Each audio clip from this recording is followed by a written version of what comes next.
Welcome, adventurers. Welcome to the Gruntastic stream, where I shall be playing some more Elite Dangerous when it loads. It's still preparing. I forgot there was an update, and I did the update. I thought I'll do the update, and then it'll all be ready. I completely forgot to load the game up because it has to do this whenever there's an update, whenever you update any of the graphics or anything like that. So if you driver updates, all sorts of things, it does all of this sort of pre-work. So it doesn't have to keep doing it every time. It sort of works it out like a profile. It just takes a little while when it's doing that. So we'll leave it doing its thing. It'll be 92% or 92, whatever, 93. Things to talk about. So,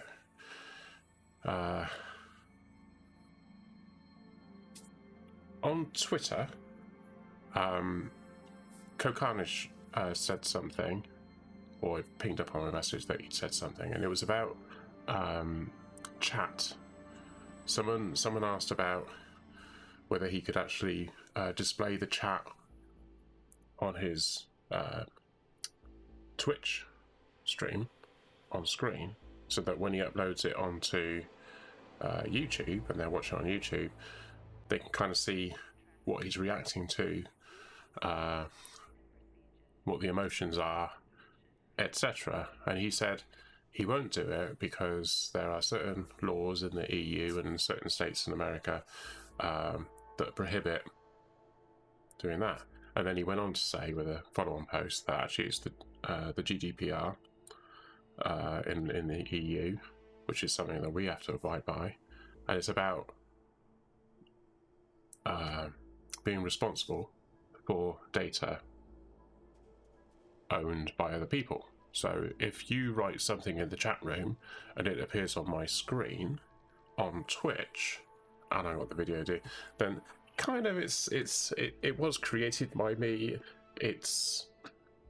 But it's owned, as it were, by Twitch, because they've got the replay feature on Twitch chat. If someone wanted something that they'd said taken down, they'd have to go to Twitch to do that.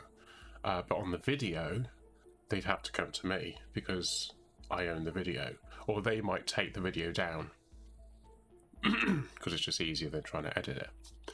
But if I'm uploading the videos onto YouTube and what they've said, they don't want it to be on there, and I've been displaying what they've said in the chat room, however innocuous, then I actually have to manually go in to all the videos where they've said something, find where they've said something, because that's indexed, isn't it? No, you'd have to go through every single video, or you'd have to get them to tell you which videos you want to do, and I'd actually have to manually obfuscate the bit of text that they've said, make it blurry, which is something you can do, but I'd have to also take the video down for a bit while it did that, so I'd have to make it not live, and it does take up about a day for YouTube systems to go through and actually amend the video, and then I can put it live again. Problem solved. But that's a lot of faffing about, and if that is an issue, then I shouldn't therefore be displaying the chat, so I've switched it off.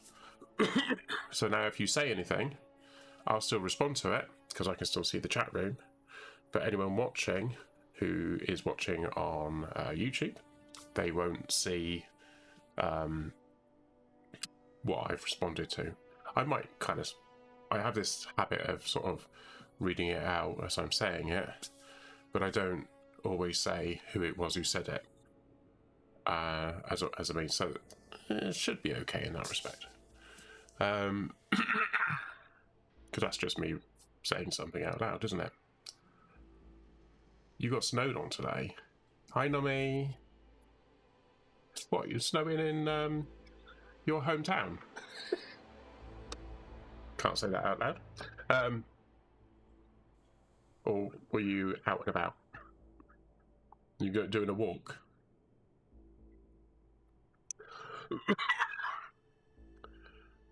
there's been a lot of forecasts for snow and stuff up north, but I didn't think we got any snow down this way. Did you see on the news about the rogue waves down at Portlandville, where one of the there were the 3 guys that were. Ooh, we didn't even. I don't know. Did we have rain? Oh, we had rain though, didn't we? We had rain here, but that was about it. But yeah, but you'll see that what you've just said there, by way of example, is not appearing over there under the screen. That was the first thing I wanted to talk about. What was the other thing I wanted to talk about? Sounds roguish. Yeah, so there was no wind, but they had this massive storm with big waves, 20, 30-foot waves, smashing against the seawall and actually breaching the seawall.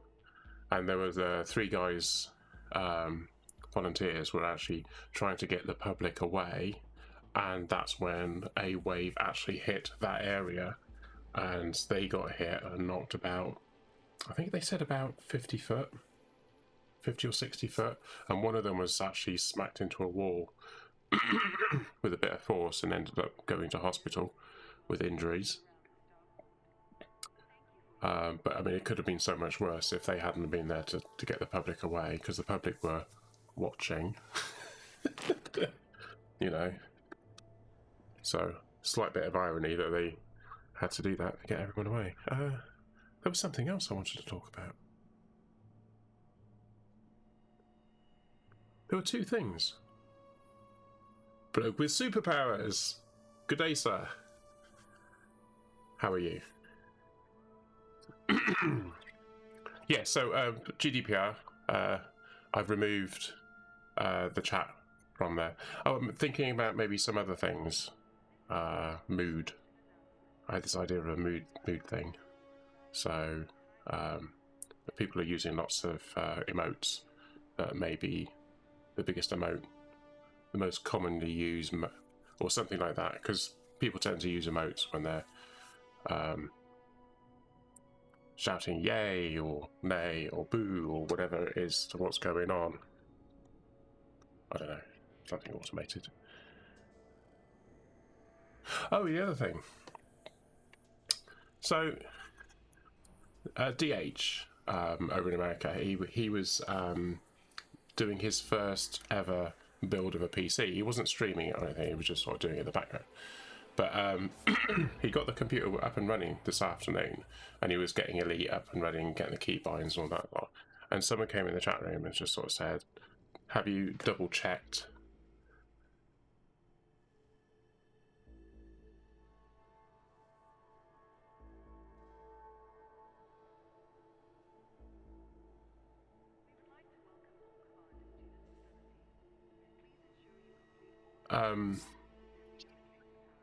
what? Automod has been oh.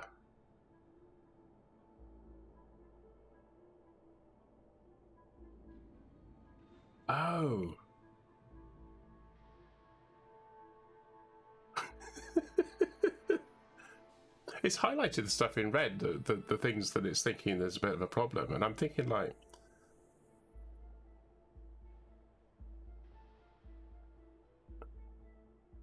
I can see that you've did a workaround.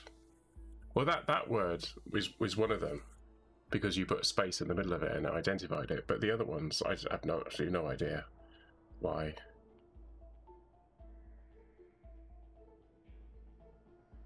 Well, as you just discovered, I'm gonna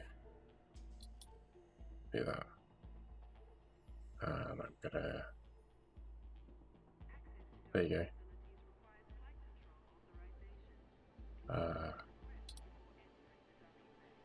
I'm going to allow that. To be honest with you, it's context. In context, what you're saying is fine. The keywords, obviously, in other contexts would be bad. The thing is that I've got an auto mod thing switched on to the hilt because people were saying things, and it was appearing on the recording, and then of course I was uploading onto YouTube, and I couldn't have that stuff on there, so I had to upload on YouTube, wait until it finished uploading, which basically took the best part of 6 hours. So it would actually be in the morning, well, before I go to work. Then I'd have to go in and edit it, because I haven't gotten the way of doing it beforehand, to block out the bit, and then I'd have to wait about a day for it to do that. And then once that was then I can put the video on. So it was just easier to put the auto mod on full tilt. So it doesn't just do words, it does intent, bullying, and all the other sorts of stuff. So, I mean, these things are not perfect by any way or shape, but it's better to err on the side of caution.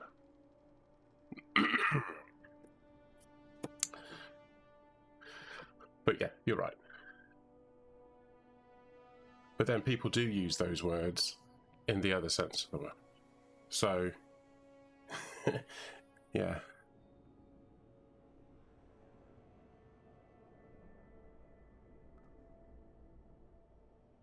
What's wrong with these bloody headphones? Keep sitting on my ears. I usually have them tilted off like that, but for some reason they keep going like this, and I can't hear myself. It's not my. I don't listen to myself. It's the volumes. And when it sounds muffled, I don't know whether I'm talking softly or loud. I can't. So I kind of tilt them off, but for some reason they're sort of relaxing back in here. Memory. So it turns out, or it turned out in his case, that the memory wasn't actually running at the full speed that it should have been. And it's because the motherboards use a default settings. And I thought, I didn't even know that. I thought it automatically recognised it and then used the right speed. So I looked at the gaming PC and it was actually using the right one. But I looked at my streaming PC, which I've been using for years, and it turns out it's only been using half the speed for the memory. So it was only using 1600 or something megahertz, but actually they're 33. So I've gone in, done the tweak, and upgraded it. So there could have been a reason why I was having issues playing games and streaming at the same time on the one PC, because it should have worked, and I couldn't work out why it wasn't working, because it was 33 and it should have been able to cope with that. So I might not have needed to have a second PC for gaming, but as it turned out, I kind of like it as it's set up. These headphones, I don't know what it is with these headphones, but they keep sliding off my head. They keep sliding forwards, and it's really irritating. I'm sure there was something else I wanted to talk about. Anyway. What the hell is this going on? Sorry. It's not sitting on my ears. This is weird. Ears. It's in there. Fit in there.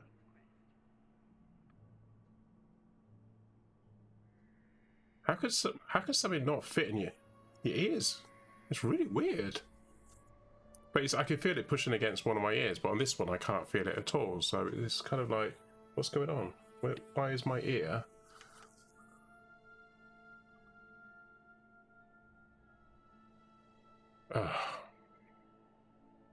At least you found a cheat fix.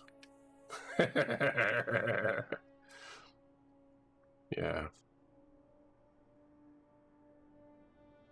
Maybe if I just ignore it, it'll get better.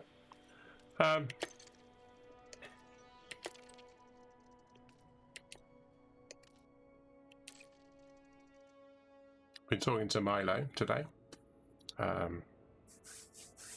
He's still not what you would say 100%.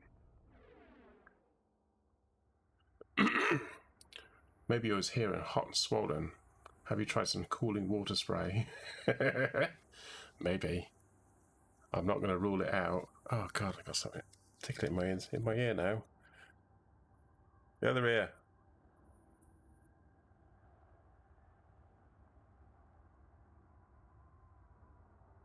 Oh, something else I was thinking about. So, at the beginning, or at the moment, I'm playing music that I kind of chose.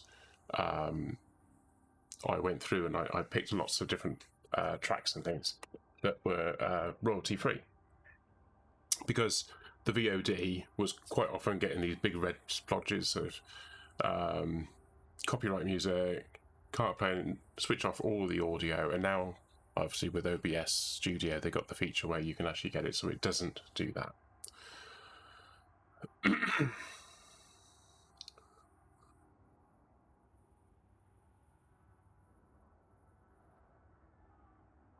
I live in the country. I don't know if I've heard anyone called bitch in a derogatory way. I think there's a lot of dog owners and people breeding.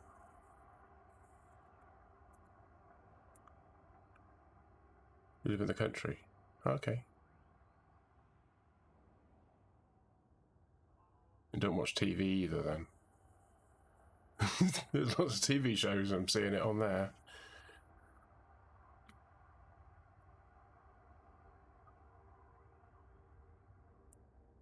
I'm not quite sure where you've been where you actually think that that's not been used as a derogatory term towards women. Usually. I know lots of women. I've heard women calling other women that in a derogatory way. Actually, sometimes as a compliment, but mostly derogatory, even though it's got its own official meaning. It's like most words, though, isn't it? A lot of words get taken out.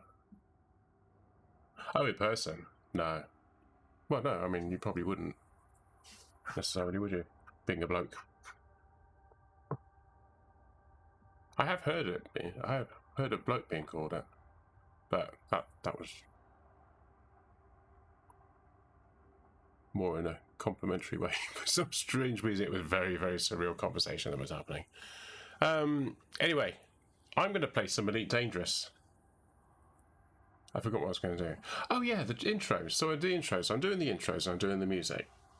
And the music is obviously what I'm doing. But yesterday, when I was playing Journey to a Strange Planet, it had that sort of like musical intro that was playing at the beginning of the actual the game on the game loading screen. And No Man's Sky does a similar thing.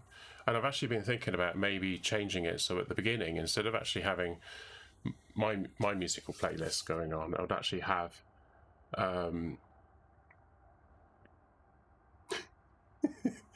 yeah, there is that as well, but there's levels.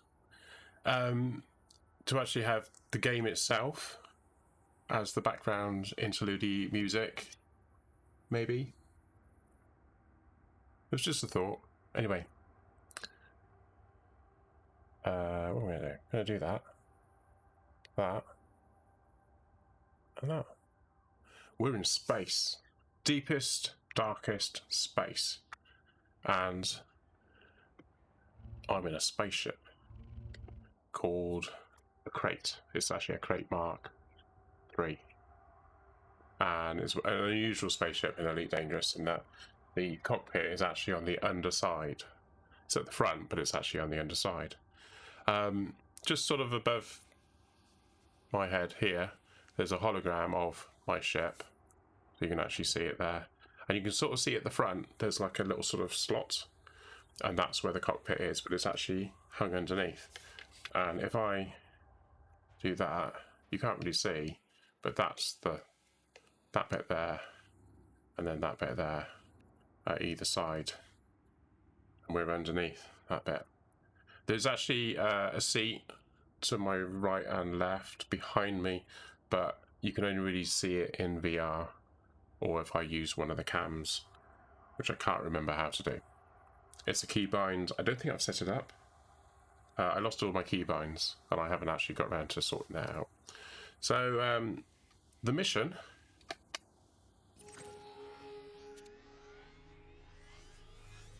is resuming, obviously.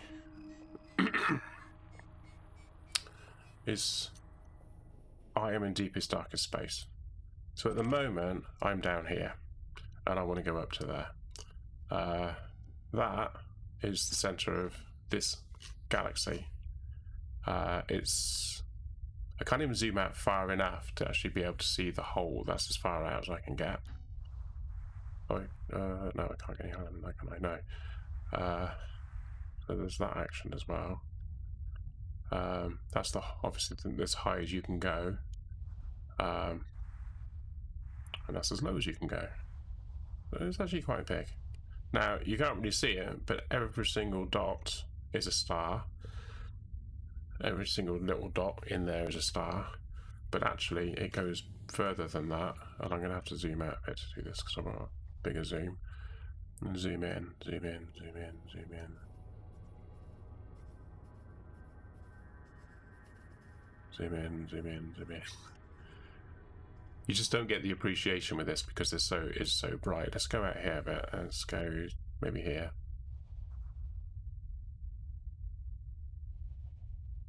We'll zoom into that.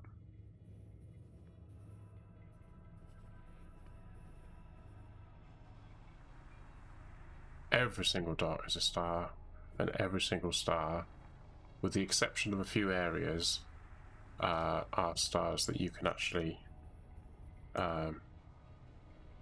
you can visit every single star if you can get to them. Some you can't get to because the jump range you need on the ship is just too great and you can't get that range.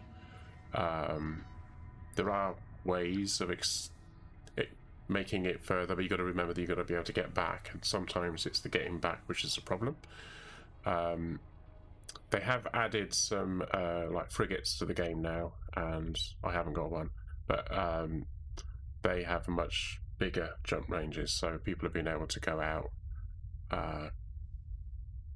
thing.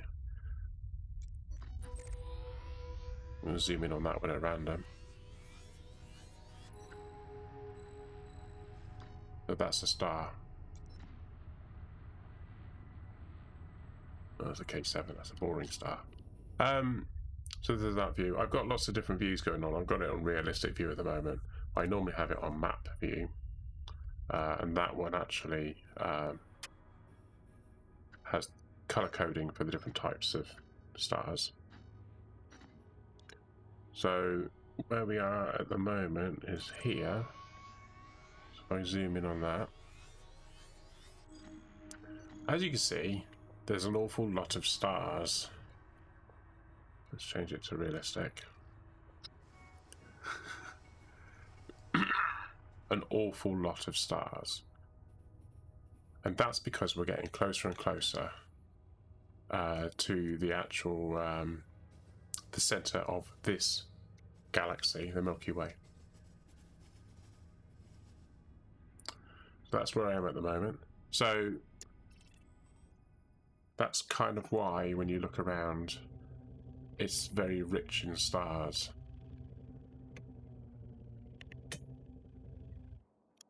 Frameshift drive charging.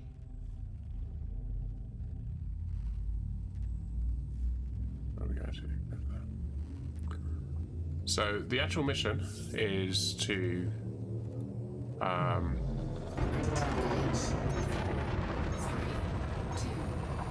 doing that with zero throttle. My mission is to go out to the stars that I went out to probably about 4 or 5 years ago. Not long after the game started, I went out into the black.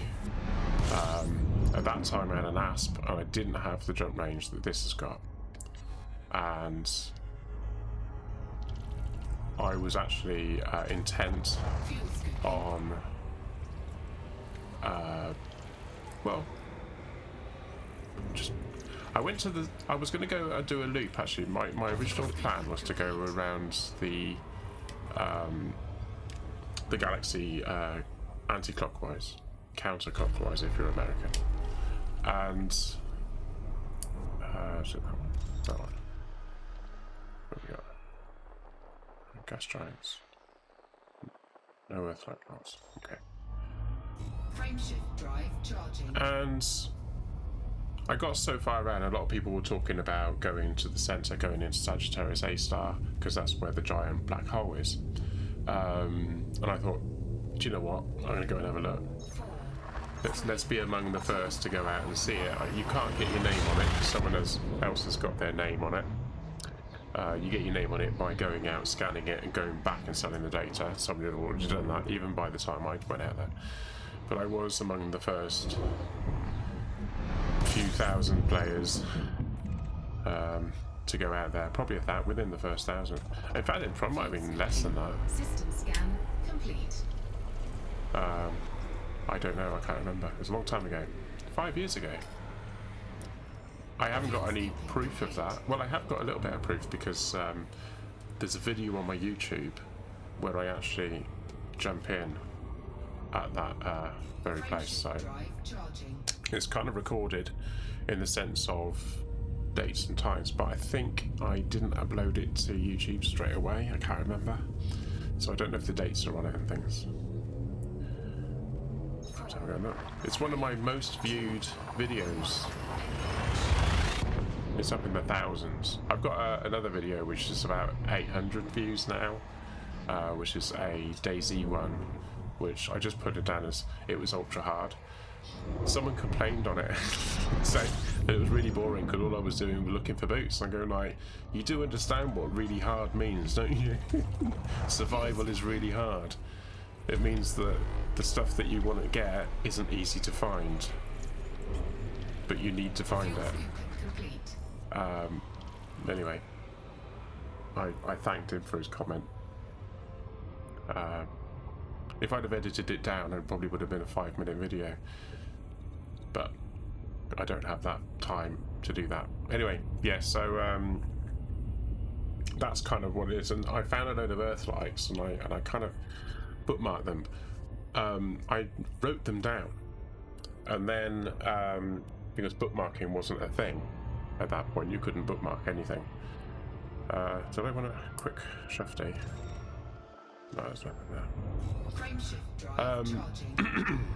So I'd written them all down. I had a big long list, and then when they brought in bookmarking, I went down, found them all, typed in all the names of places, and I bookmarked them all. And I have periodically gone to have a look to see if anyone else has been there, and still no one's been to them. So I thought I might as well go out and actually have a look and see what I can find. You know, see whether I can actually go out to all of these places, scan them, and then maybe get back and sell the data, and maybe get my name on them. And that's what I'm doing. And it just seemed like a nice, gentle, relaxing type of thing to do.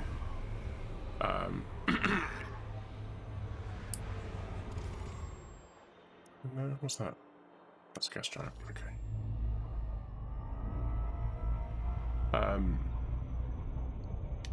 Frameshift drive charging.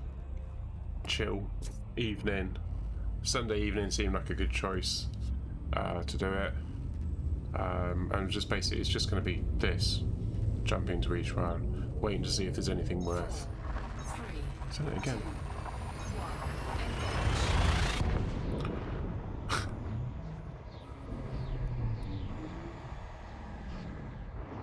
It's really weird how it's sitting on my ear. But yeah, so there's that.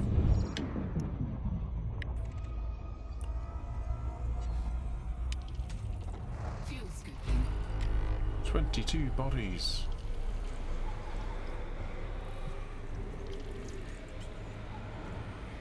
Fuel scooping complete. Right, throttle down. That there.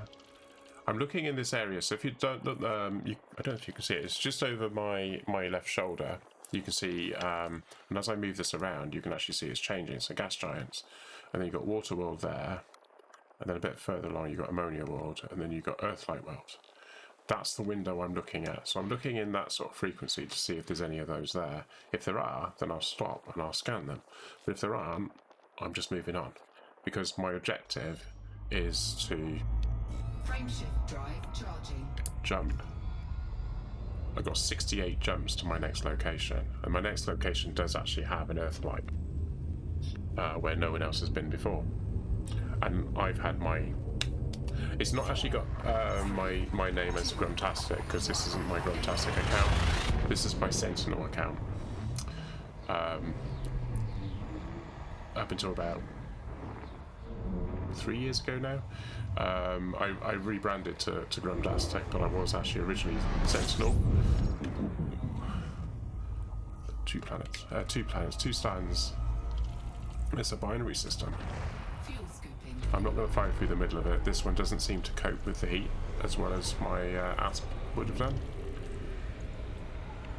Fuel scooping complete. Have I done that? I didn't do that, did I?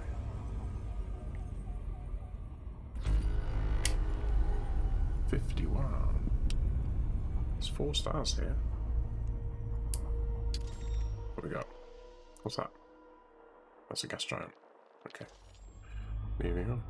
So well, the other thing I can do is I can actually look at this view.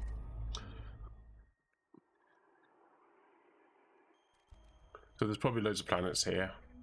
I'm guessing there probably isn't planets here. Those are asteroids, etc. So there's an asteroid belt. So those two, the ones were really close together when I came in. The lines here sort of show that these two in orbit around each other. These two are on this orbit here, so they're kind of orbiting each other, and these ones are kind of there, so they're also orbiting, but doing their own thing.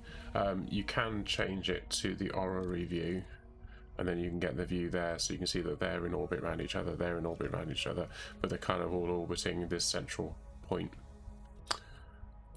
Yeah, so those two are orbiting each other, while them as a pair are orbiting the central point, and then that's doing an orbit in those two. Yeah, it's weird to look at, but you kind of get a feel for just by looking at that. You can see that there's lots of different orbits going on. It's kind of cool. But anyway, I'm not going to stay and watch.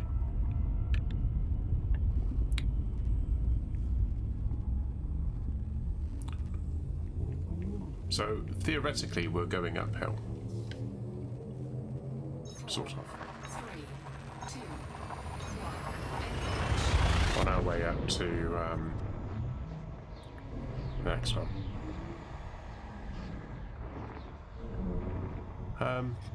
Yeah, so I'm thinking about making some tweaks and changes in the way that the intro works. In that, I want to maybe use the game music Fuel scooping. as the intro music. It's something I was thinking about doing for a while. The other thing is that from the perspective of my recordings and my VOD, the we're not. Oh, I didn't look to see how. Oh, what's it? There's nothing there. Frameshift drive charging. The recordings record the music from the game because the game is its own soundtrack. The music and the sound effects, everything is all one soundtrack. My voice is a separate soundtrack, and Spotify is another soundtrack again. Discord is another soundtrack, and the alerts and everything else is another soundtrack.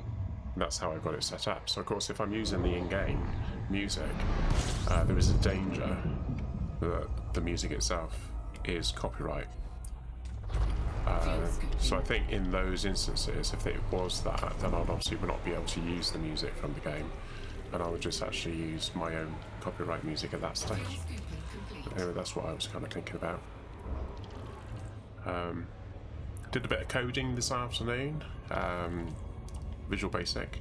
It's not my most elegant solution, but I create a what I call a logo, which is the name of the game, but in a certain format. So I've written a bit of code that actually does the ordering of that. I've done it in Excel, of all things, just because it just seemed like an easy way of doing it. I've got a list of games. One of the interesting things, though, is that the way I've got it set up now is that when I created the entry for the game Strange Planet I was playing yesterday, it automatically created the file and put in that it was episode 1, and then when I finished it, it automatically made it episode 2 when I pushed the buttons. So that works, and I'm happy with that. Frameshift drive charging. I'm not going to stop this one. I didn't scan, did I? Let's do a ping anyway. 41? Oh, stop that then. Let's have a quick look. What we got? Rookie Icy Worlds. But nothing in the world we want anyway. Okay, fine, that's fine. Frameshift drive charging.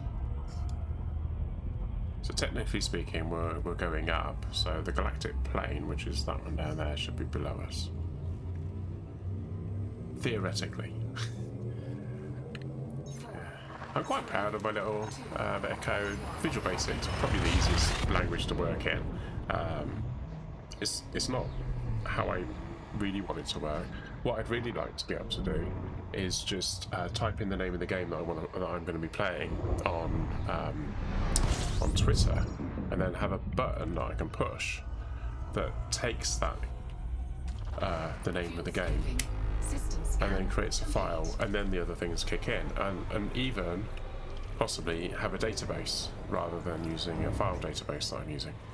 Because I'm creating a text file and storing a number in it, and then when I start the stream, or just before I start the stream, I push a button and it takes that number, and then it creates the heading.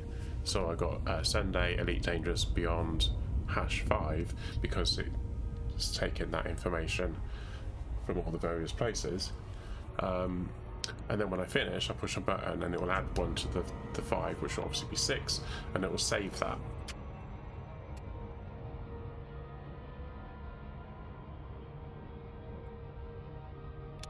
Frameshift drive charging. So that's the long and the short of it.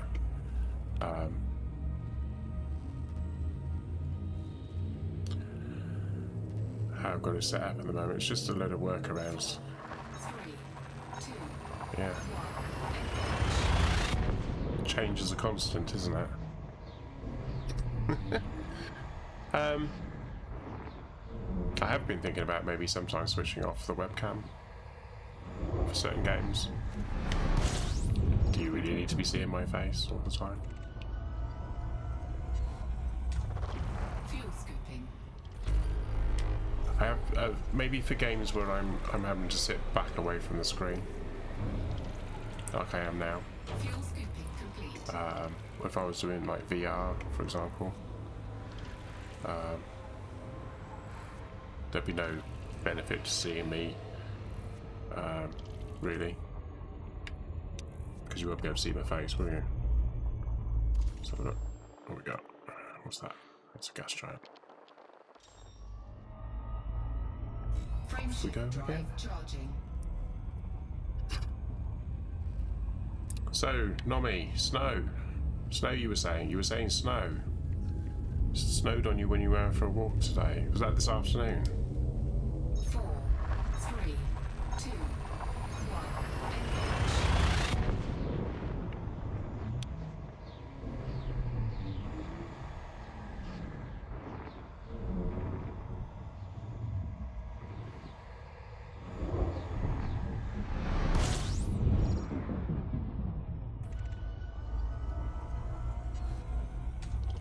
Fuel scooping.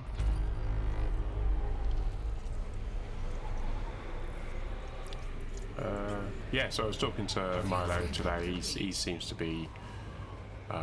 he's well. He's well.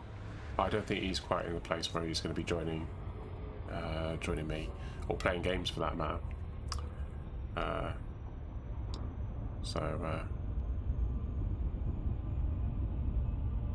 think he plays during the day. What else is there to talk about? Frameshift drive charging. I'm running out of games to play. I enjoyed playing that Strange Planet. I actually played a little bit more today. I've actually played with the save that I had yesterday, and then I realised maybe I shouldn't be doing that. But then I died, so I thought, that's alright. I didn't do too much. I couldn't. There were some things that I found, and I couldn't remember. I remember finding them, but I couldn't remember where they were. So I kind of went out to look for them, and then I found them. And then I thought, oh, I shouldn't do this. So I kind of left that area with the view that next time I play, at least I know where I need to go. And then I thought, well, I'll go up there because I haven't been up there at all. And so I went up there, and 41 again. Fuel scooping complete. It's really weird, but I've actually been playing this, and I've not really been paying attention to the game at all. I've just been doing. What we got? What's my other side stack? Frameshift drive charging. How is everyone, apart from that? Are we all having fun?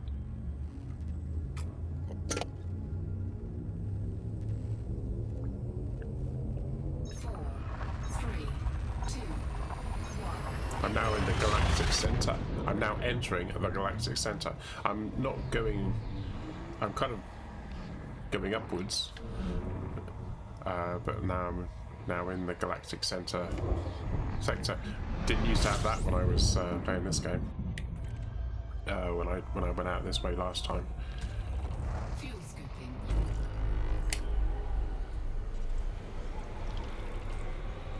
Right. Fuel scooping complete. I'm looking forward to Odyssey coming out. Oh, that's the other thing I did. I've been calling this just Elite Dangerous. Now I'm playing Elite Dangerous, but it is actually Beyond. So I thought I'd call it what it is, because when Odyssey does come out, I will obviously be changing it, and I'll be saying Elite Dangerous Odyssey. Right, hit the brakes. Quick check in there. Nothing I want to see. Frameshift drive. Oh, before I do that,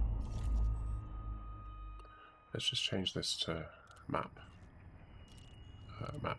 Right, thank you. That's what I want. Right, that's where I am now. That's where I'm going. Oh no, it's not. That's not ultimately where I'm going, is it? That's where my next jump is. That's the fuel star. Sagittarius A, and that's where I'm going. Here. Right, this is where I'm headed. This is my bookmarked.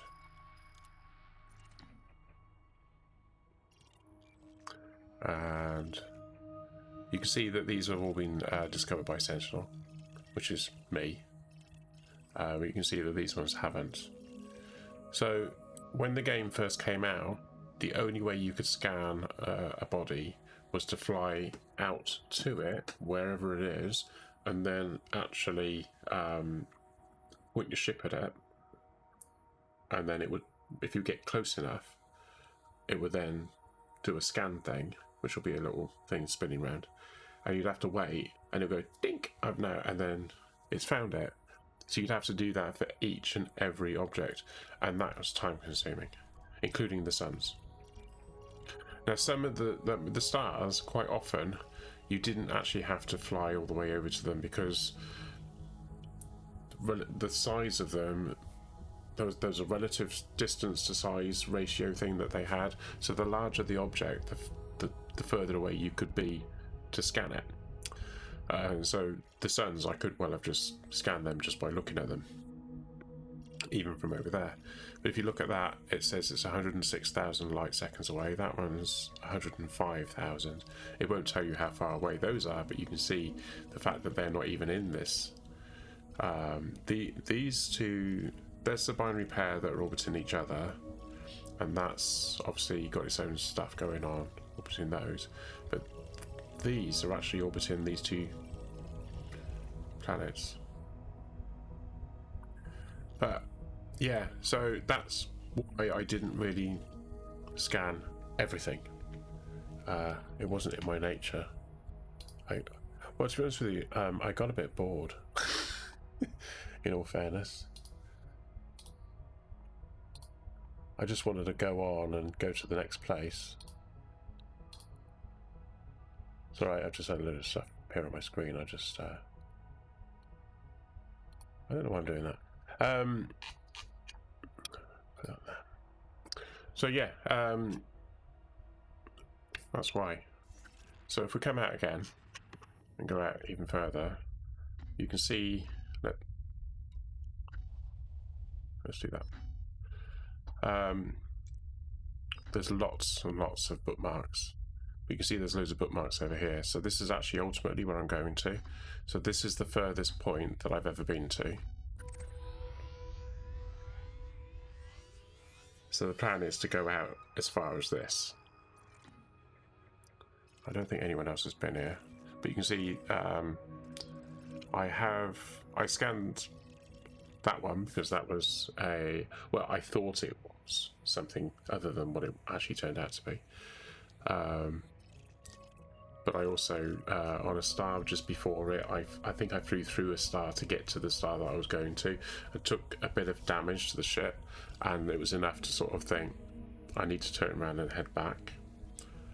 I can't remember which star it was I went to, but yeah. Unfortunately, it never takes you back to where you actually went to when you went in. Let's just click on that a minute. Let's go in. So I think it was either that star or a star just before it. Might have been that one, maybe.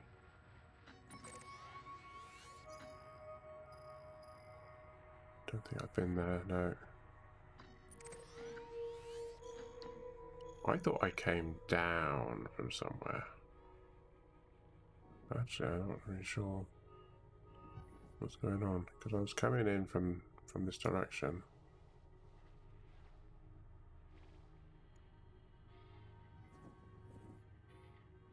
It's back in the day where you also manually plotted lots of you had much shorter distances, so you were actually going like, I need to get from here to here, and you actually had to work out what star you needed to be at.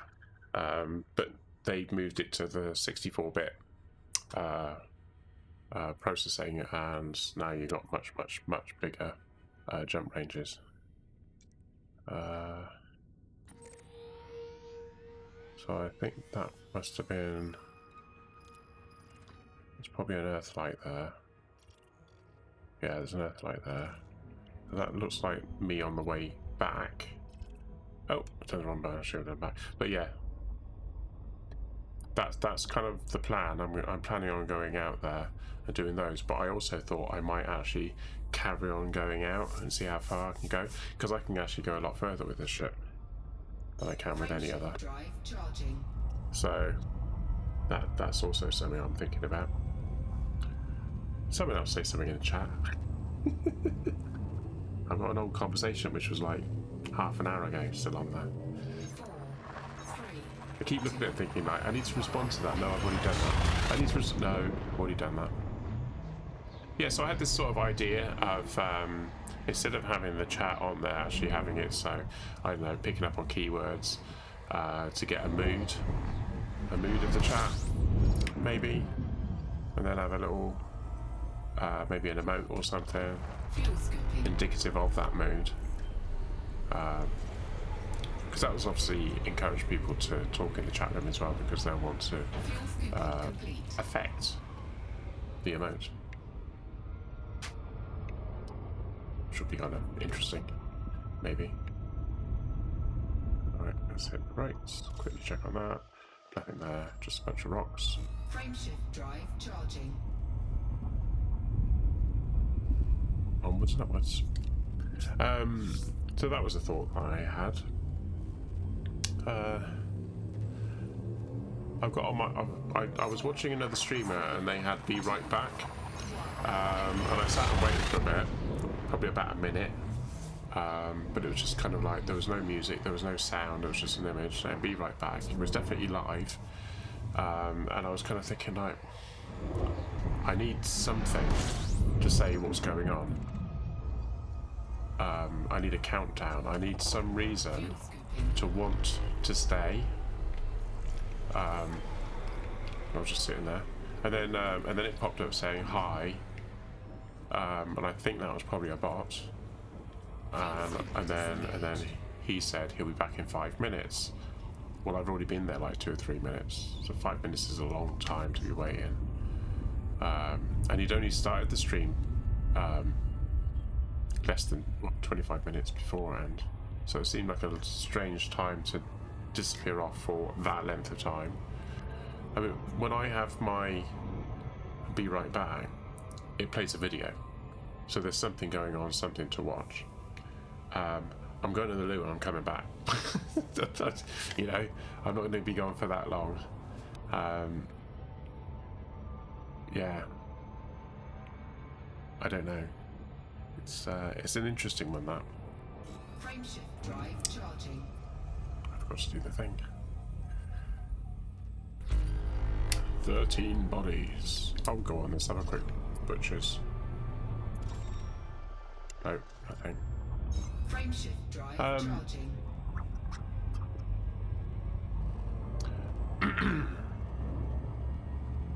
So, Tuesday, we're going to be playing a game called We Were Here Together. That's me and Matt. Already got the game. Wednesday, I shall be playing Raft. Casual stream. I've basically completed the storyline. I want to show you what I've done. And maybe do a bit of building. System scan complete. Fuel scooping. Nothing that I actually want to say. Fuel scooping complete. Dink. Frameshift drive charging.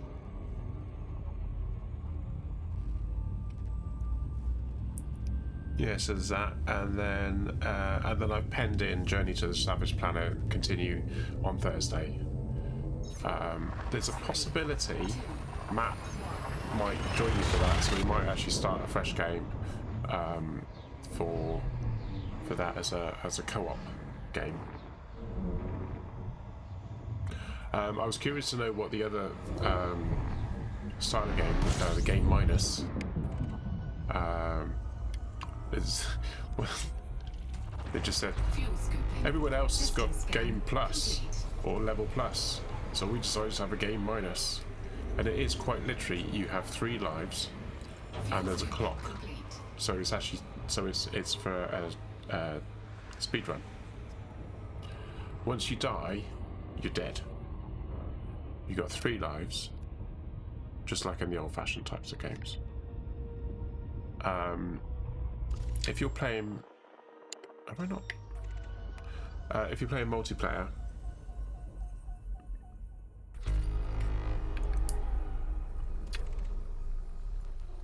two bodies. There's nothing there, so they must be all. It's just the 2 suns. Okay. If you've got 2 players, you're actually sharing those 3 lives. However, somewhere hidden on the map, there's an extra life, and you've got to complete the game clearly without losing your life.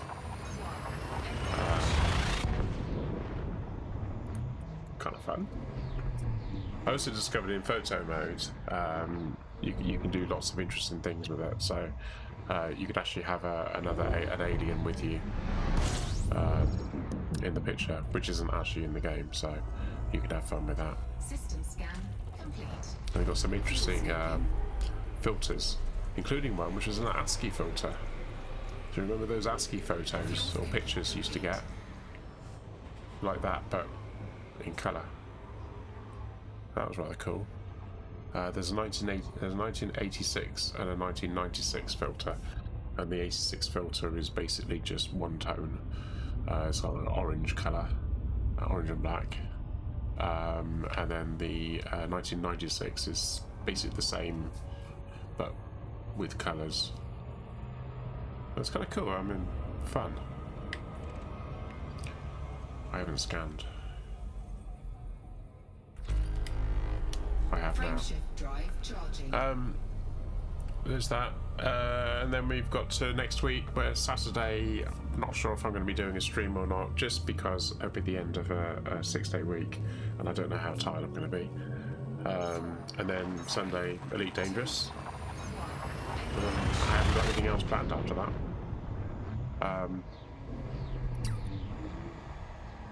I'm looking forward to, I might actually revisit DayZ.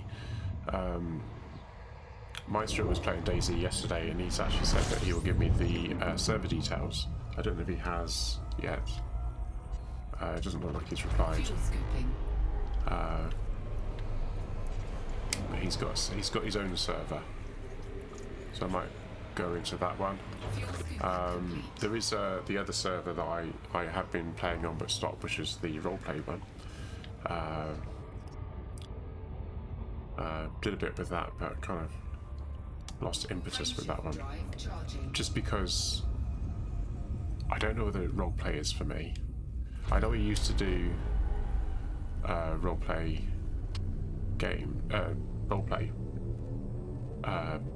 battle reenactments when I was younger, but the roleplay aspect of battle reenactments wasn't actually the reason why I was doing it. It was just, it got me out of the house, it was a bit of fun, have a laugh with some friends. It just looked like something that was cool to do, but I wasn't hugely interested in the period that I was doing. Fuel scooping. It was just fun being able to charge around the field with a big cannon, firing it off. There you go. That's better.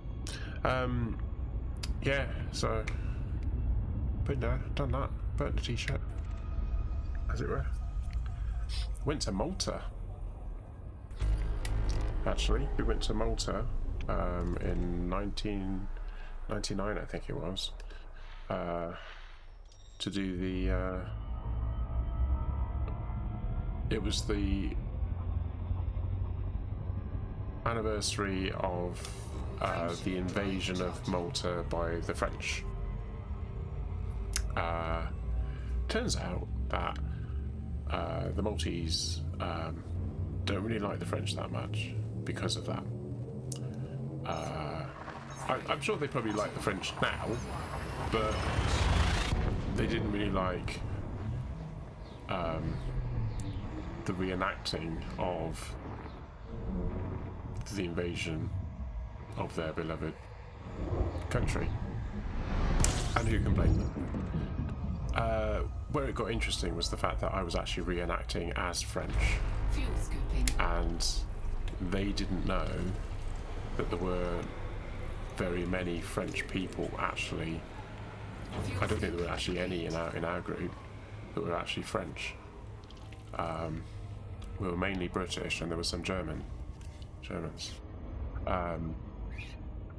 And some guys from the Netherlands as well. But yeah, so, and I didn't see it because I didn't go out and do any of the events on the first couple of days, but a friend of mine did, and he said that they were actually throwing stones, and the reenactment passionate about the actual reenactment that we were doing was actually, we didn't do the reenactment of the invasion, we were doing the reenactment of the subsequent what's the word, liberation of Malta. So we had to lose every single battle, which quite often whenever we were doing reenactments on a weekend, we always did an event on the Saturday and on the Sunday, or if it was a bank holiday, we'd do Saturday, Sunday and Monday, but whichever one was going to have the biggest draw, the French always had to lose. So we always got to win on the Saturday, or we always got to win on the Sunday, or something like that, or maybe on the Saturday it will be a bit of a mess about, and it wouldn't really matter who won, be a draw, you know. Yeah. The amount of times I've died on the battlefield, yeah, it's quite funny. It's a bit of a giggle and a laugh, but that's what it is, you know. Get to dress up, I always thought I'd be really self-conscious dressed up as in the gear. I remember one of the first events I did. Trying to think what town that was in. Folkestone, Fishguard, Folkestone. We all sort of got the tents up because we did period camping as well. So we got all the put all the tents up, and of course you get into gear. So we were putting all the clothing on everything, and we got all that done on the Friday, and then Friday evening we were kind of going like, hungry, get something to eat. And we thought, well, we could get a fire going and cook something, or we could go down to McDonald's. So we thought, now I'm not a fan of McDonald's, other takeaways as well. But yeah, so but my friend was kind of going, nah, it'll be fine, we'll go down. I said, but we're wearing all the gear, and I said, that's fine, it doesn't matter, we'll just go down as we are. so we all troops into the town, and we walk into McDonald's dressed up as Frenchmen. Yeah, that was really funny. That was before I was doing artillery. At that point, I was in the Catrium Artillery. I was in this was it the 45th? I can't remember. It was something like that. I really can't remember.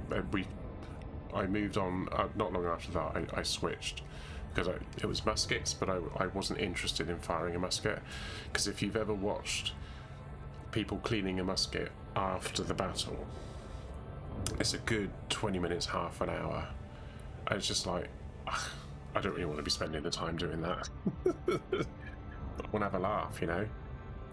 We still had to clean the cannons, but you're doing it with other people, and you're just basically filling the cannons with water and then cleaning them. But it's a laugh and it's a giggle because we're all messing about while we're doing it. Black powder going everywhere. Frameshift drive charging. But yeah, so Catrium Artillery, à la Pied. Probably, I haven't got the accent for it, but yeah, 4th Artillery on foot, basically. We're foot artillery, so we actually pulled our cannons by hand. There were no horses. But I think in the day they would have actually had horses pulling the cannons, because the cannons that we had were way smaller than the actual cannons they would have had in those days. But the people working on it wouldn't have been on horseback; they would have been on foot. And the Catrium Artillery was actually the one that Napoleon was in. He was in that unit. In Egypt, I think. Seems to recall. They went out to Egypt. There's some campaigns out there. What are we doing here? Jumping out to the next one. How are we doing? 50? Oh, it was about 67, wasn't it? I've done about 16 jumps now. Yeah, so I've been around. I've done a few bits and pieces. Not long ago, after Malta, our unit had a little bit of a falling out, unfortunately. But and some people kind of went their separate ways, and I kind of lost heart. And I did another event after that. It was just me, and some of my friends weren't actually there, and it wasn't as much fun. The thing that was the main reason I was doing it was because my friends were there, and of course when they weren't there, the attraction of doing it. Although I had other friends that I made while they were basically, I was friendly. They were colleagues, if you will, but not. They weren't actual friends in the sense of people I would go to talk to for help or anything like that. They were just the people that we were friends with during the event, and then we went our separate ways, and then we saw each other again at the next event, but there was nothing in between. I make that distinction. It's the thing I do personally. There's a distinction between a friend and a colleague. And a colleague is someone.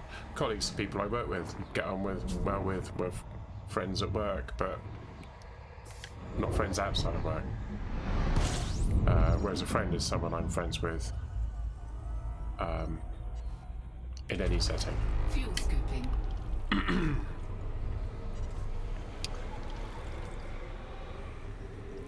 Just the, I don't know why I do that. I don't know if that's normal or not. I mean, some people just say that they're friends and that's it.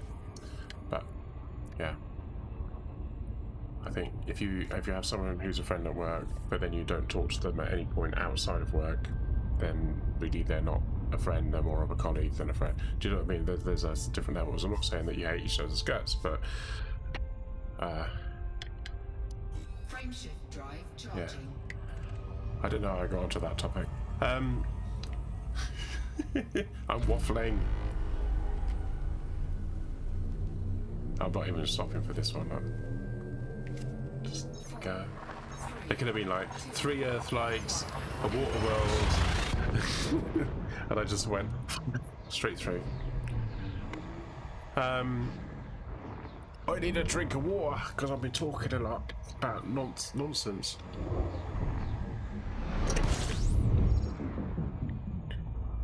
I haven't got very many photos of when I was doing the reenacting, mainly because I didn't take any photos of myself. I did have one photo that was from Malta, and someone gave it to me, and it was just basically me in uniform against the blue sky. It was looking up at me because I was actually on this raised parapet thing. We were actually on the island of Gozo at that point. And I wasn't wearing my habby because that's the over jacket thing, because I'd actually got a bite on my arm, and I needed to keep air to it. There's a bite there and a bite there, and it just went up in a horrible big blister. But it didn't hurt. And my mate, he was kind of like, he was the sergeant. I think it's the equivalent of like a sergeant, but anyway, he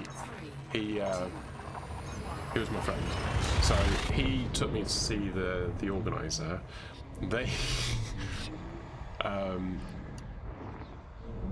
we were at Fort Valletta, and Fort Valletta is currently, or was at that time, a training college for the police. Basically, they all got kicked out for the event, and we were actually sleeping in the fort, just like, or just in the same way as they would have done back in the day. Although, admittedly, I had a canvas bed thing, which is probably a little bit out of thing, but we used to cover it in blankets and stuff, so that you couldn't tell that it wasn't a 200-year-old bed. But yeah, I was actually sleeping out on the wall because there were some snorers, and we were in this concrete. I almost had the word then. Place where troops sleep, and there were some snorers, and God, they snored really, really loudly. And a friend of mine was actually sleeping out on the wall. He used to have a bag full of hay, and he used to just curl up on that and go to sleep. And I said, I think I'm going to join you out there. And I remember waking up in the morning, and I was soaking wet, and there was this fog had come in. And then I sort of hunkered down in my sleeping bag, because I was in a sleeping bag. And then I woke up again, and the sun was out, and I was perfectly dry. It was really weird. What have we got here? Let's have a quick look. What's that? Icy World. Frameshift drive charging. And but yeah, at some point I got this bite, and it was like this blister, and the the chief constable, captain, policeman, Ready to engage. 4, 3, got me in his car and drove me out to see a doctor, but it was the doctor, the foreign people. And we went in, they looked at it, and he went, "Oh, I've never seen anything like that before." They're like, "How long have you been here that you've never seen anything like that before?" fuel scooping. And they were saying about getting the medication for it, and I'm going like, "Well, I haven't got any money, I can't afford that, because the money I've got is enough money for basically spending money for the thing, because the whole event was discounted by..." What's going on there? Huh. Sorry, when I was going like that, it looked like there was one on the left hand, one on the right. But it is, isn't it? It's kind of like... Or is it just the way the light... Oh, I think it's just the way the light's reflecting off the canopy. Do I do this? Yes. Frameshift drive charging. So he then took me to the actual hospital, and it was all marble on the inside, and I was wearing hobnail boots. It's like walking on ice. It really is. And they actually had to steady me as I was walking through with my hobnail boots. I mean, I was going like, "I'll take my boots off." They were like, "No, it's all right, don't worry about it."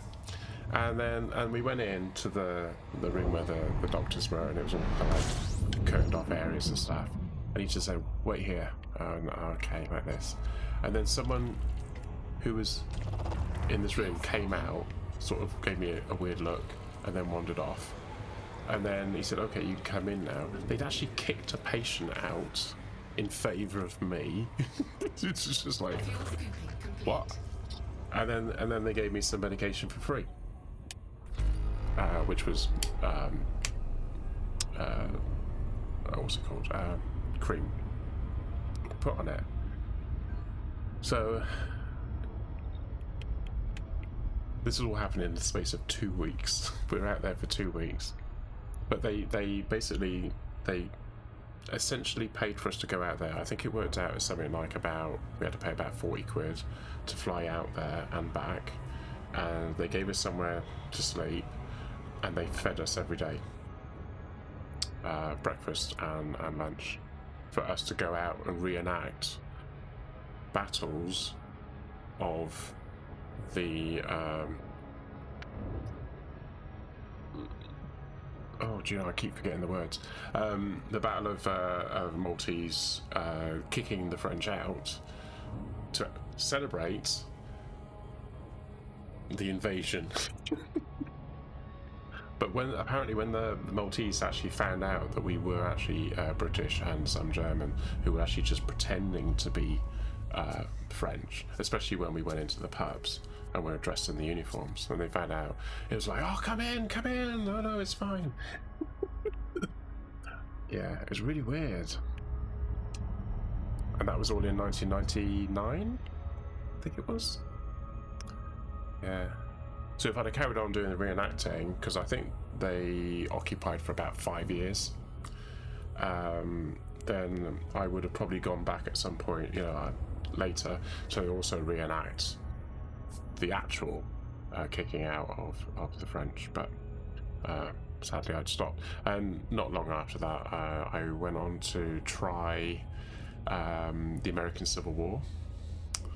But by that point, I wasn't really interested in doing running around with guns, and there wasn't an artillery unit for me to join. So I started thinking about maybe being a reporter or something like that, and actually having a camera inside a box that looks like the old-fashioned cameras, and take photos, and then have a filter on the photos and stuff like that. And I had some interesting ideas that I was going to go with, but it kind of fizzled out. And then I tried doing World War II reenacting, and I did that for a little bit. but then not long after that, I moved away. I moved to Guernsey to live for a bit. And then I was out there for about 2 or 3 years, and then I came back here, and I was living down this way. So that was basically the end of it all. So reenacting, I did it for probably the best part of about 5 years, 5-6 years. I did it for. It was interesting, it was fun. It had its moments. They're a crazy bunch of people, but yeah. What we're doing? Let's do this. 30 bodies. Right, hit the brakes, undo that. What we got? Nope. Frameshift drive. How are we doing jump-wise? 44 jumps to go. We're not going to make it by the end of the stream, are we? I don't know, maybe we will. Yeah. So, I've been thinking that with my Be Right Back, I've obviously got a video that I'm playing. I've had to get it so that the audio from that isn't recorded, so it's just a video that no one can actually see when they're watching on YouTube, or on the VOD now. I have got it so that it comes up with like where I got the video from, because it's off YouTube. I do like the video, but I do think that maybe I ought to have something else. I used to have it so that it was actually the game, so you could just see the game carrying on, and it was just the game in the window. And I might just go back to that, so you can actually see that stuff is happening in the game, that I'm live and we're just kind of paused or something. Maybe I'll do that. Frameshift drive charging. It's ever evolving. I really ought to go back and look at the videos that I've had of old to see what I was doing, because there was some stuff that I was doing that I had to stop doing because my computer couldn't cope with streaming and playing the game at the same time and doing this other stuff, and it was actually having a negative impact. But because I've now got 2 PCs, gaming on one side and the streaming on the other, the streaming PC hasn't got those overheads, so it should be able to cope with that more. System scan complete. I mean, I'm actually, Fuel scooping. I've got the preview and the actual window showing at the moment, and I can actually see the game on the Let's Talk About screen, which is the one I leave as a sort of default in that position, and it's actually got the game playing at the angle all the time, and it's not actually having a problem. So I might actually have it so that the Let's Talk About screen is actually the one I use for the Be Right Back screen, and I can just sort of leave it on. I've also tempted to actually have it as the countdown screen as well, and just have the count timer going on it, and just having the game there. Maybe make it a little bit more opaque, but I don't always have the game loaded when the countdown starts, so I don't know.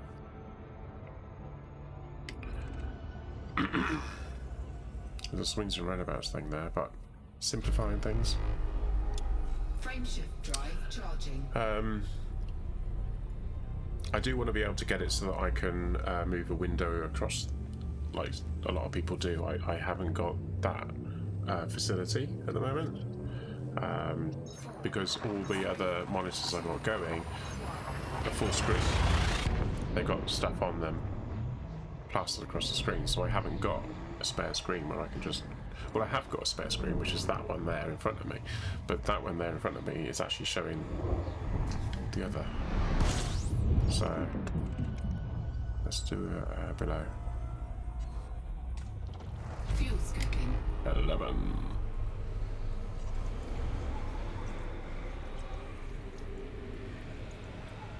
Fuel scooping complete. Cool. Hit the brakes. Oh, what we got? We got a water world. And yeah, got a water world somewhere. Somewhere here. Not there. Not there. Ah, there it is. Oh, it's that frozen water. Oh, cool. Right, let's do that.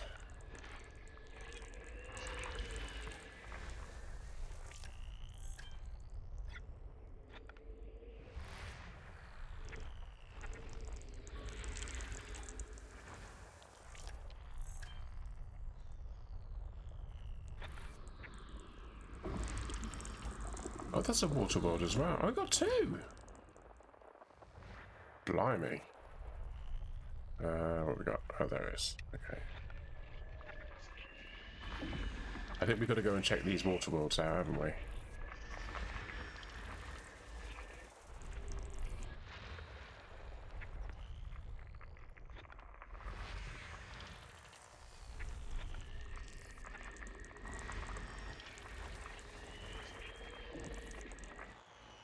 We got any more? We got any more? Oh, we got one there. What's that?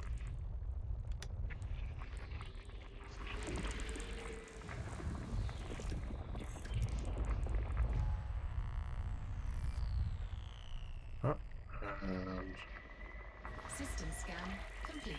that's that. Oh, the wrong button.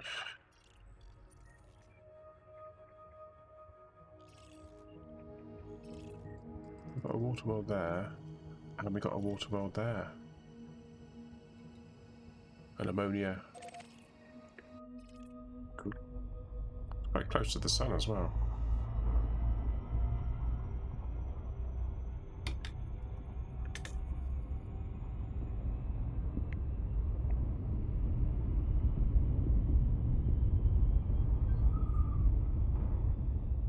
Spock hot socks is gone. Where we go? Right, so you watch the timer. It's 15, 14, 13, 12, 11, 10, 9, 8, 7, and then we get to about there, and then just drop it to there, and then just aim, and then hands up. Actually, a bit more to the right. There we go. There we go. And it'll sit at 6 for ages, basically, because we're decelerating as we're going, so we're still traveling vast distances. Oh, there you go, 7 now.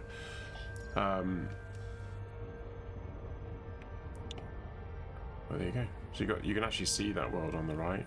There it goes, above my head.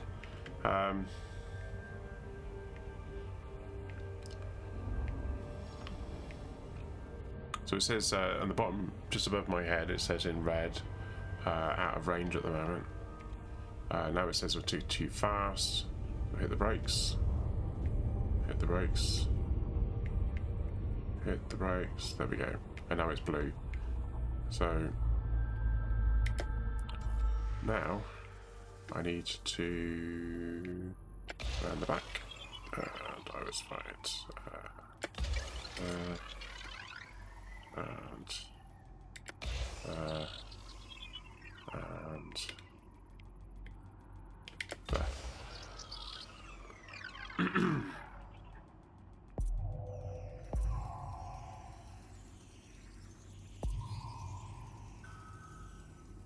Surface scanned by 50%.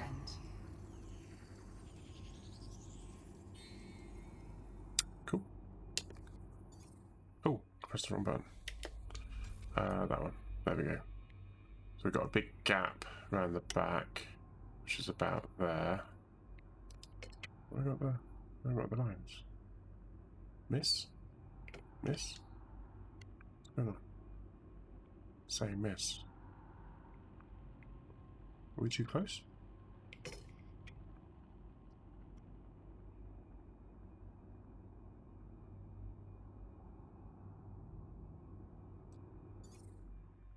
What's going on? Oh, we're scanning it as well, look. So you got the squirrely thing over the far side, it says scanning. Not quite sure what's doing that. Oh, here we go, it's working now. Right, so, we want to be around the back, kind of on that line, about there. So hopefully that's enough, not too far, so it should land somewhere around about there, although it might be that it will land more like there. Let's see where it does. This is the inside. Oh yeah, I've done it too far over there. Look.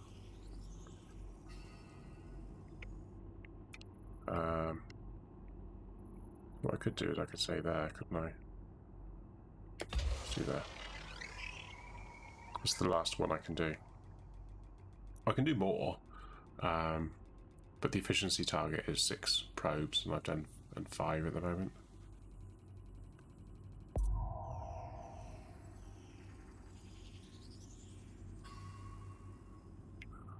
don't know, I moved this up somewhere. Let's do that.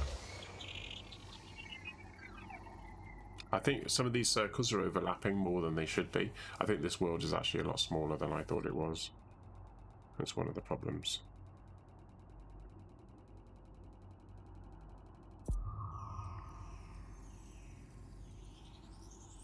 That's it. Surface scan complete. So for doing that, I got the surface scan, which means I've scanned the entire thing. And now on the far side it says Anarchy, which all of these will be, and then Waterworld. They're all Anarchy because there's no law, and the reason there's no law is because there's no human habitation out here, and law hasn't come out this way. So basically, anywhere outside the bubble is Anarchy. So that's that one. The other one we need to do. Oh, I've done the wrong map. The other one we need to do is this one.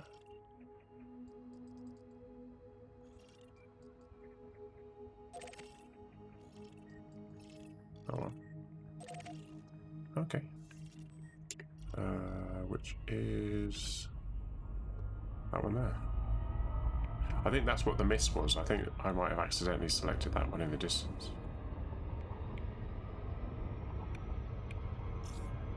So I'm not interested in scanning every single planet, and quite frankly anyone else can do that. If anyone wants to come out here and they want to scan every single planet, that's entirely on them. What I want to be able to do is do the initial scan of every planet, so map every planet, but then do the scanning of the ones that I'm interested in, which are the water worlds, the Earth-likes, and the other ones, which I can never remember what they are. But there's the 3. So at the moment we're accelerating away from the other planet, because the other planet is like a gravity well.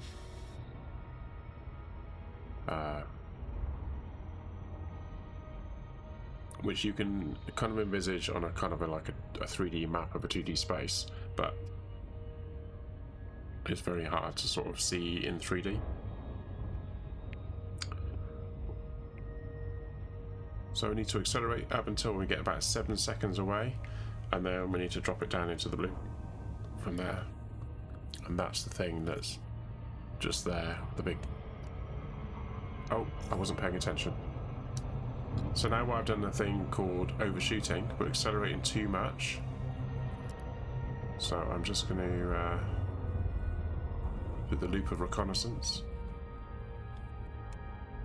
Drop the speed. And now we're not going too fast. There's no point in going, oh, I'm going too fast, and then shoot past, and then do it. You've got to do the manoeuvre straight away. Right, so we're going to slow down a bit more. Looks like we're coming in from a pole now. As you can see above my head it says out of range. Now we're going too fast, so I hit the brakes. And now we can do this. I do that, and then, oh, I see, that's what the miss is, isn't it? So we're about halfway there. We're probably still too far away from this, but okay.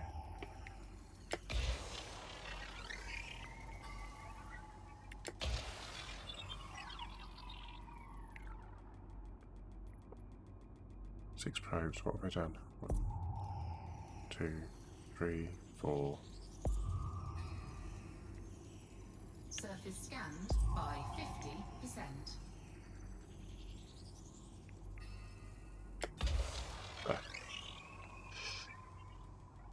That should be enough, shouldn't it? What's all that going on over there?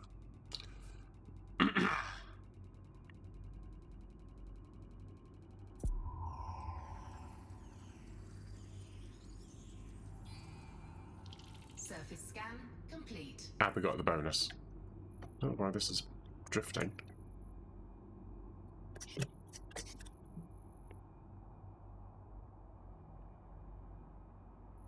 It's drifting again, isn't it? Let's see if I can stop it.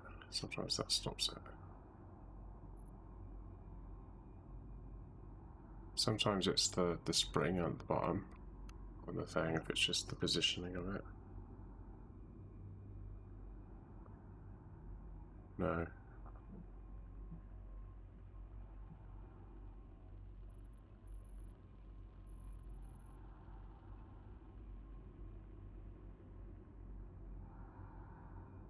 It's determined to drift down, isn't it?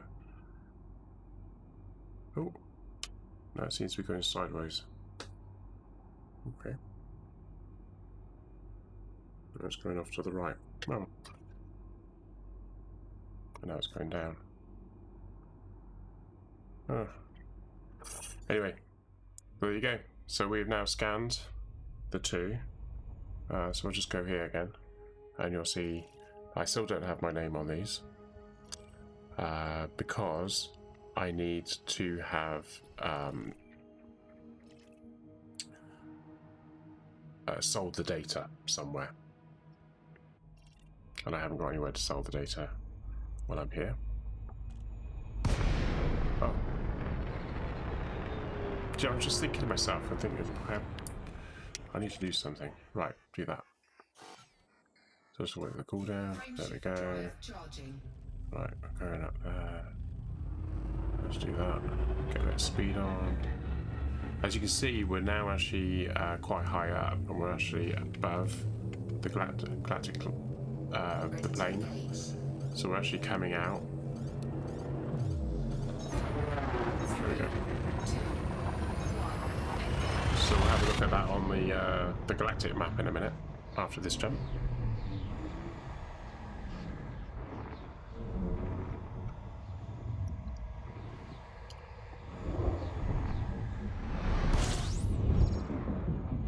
I'm just going to do this first.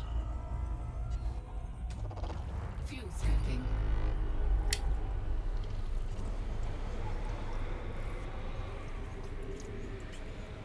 I haven't played DayZ for a while now. I'm not inclined to play any more Scum just for the time being because I'm waiting for the 0.5 to come out. So there's that.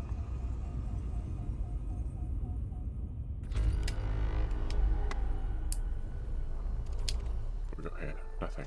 Okay, let's just do this. Right. So let's have a look. So that's where we are. That's where we are at the moment. That's where we're going to. We're not that far away.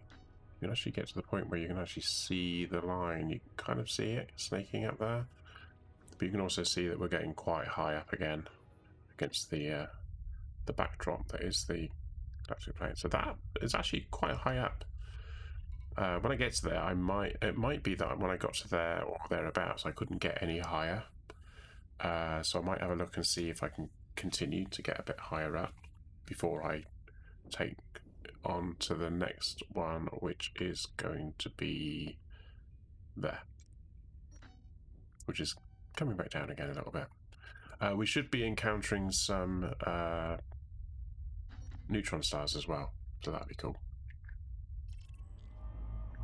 Frameshift drive charging.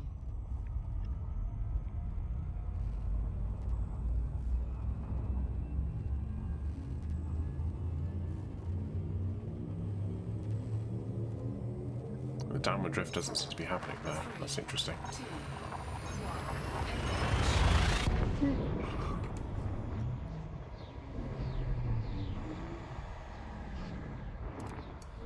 How are we doing? 9:30.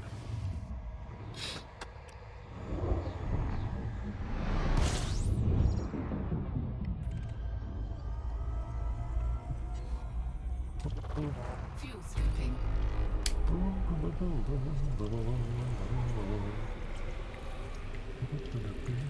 Fuel skipping complete.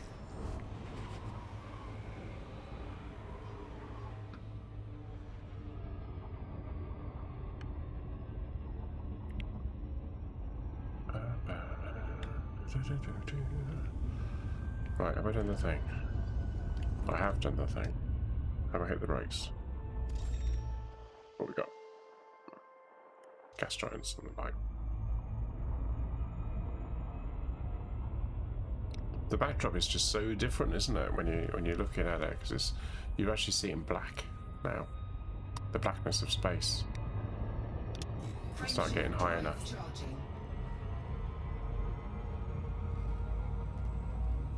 Oh, excuse me, my ear. What is with my ears? 3, 2, 1. Bum, bum, ba-dum, bum, bum, ba-dum, bum, bum, ba-dum, bum.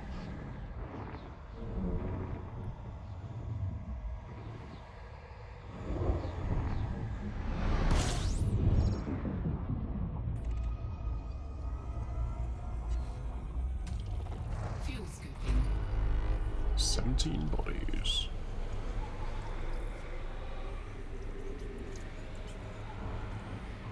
Fuel scooping complete. Why don't you use your earbuds for a bit?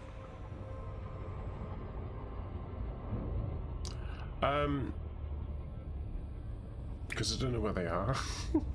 And I'd have to plug them into the microphone. So then I'd have cables going across, whereas this they're wireless. So I haven't got any cables here getting in the way. So I need to get that a bit closer. But yeah, no, I was just thinking about my earbuds actually. They're a lot more comfortable, but the sound range isn't as good. These got much better sound range on them. Right, let's do that. Frameshift drive charging. Off we go to the next one.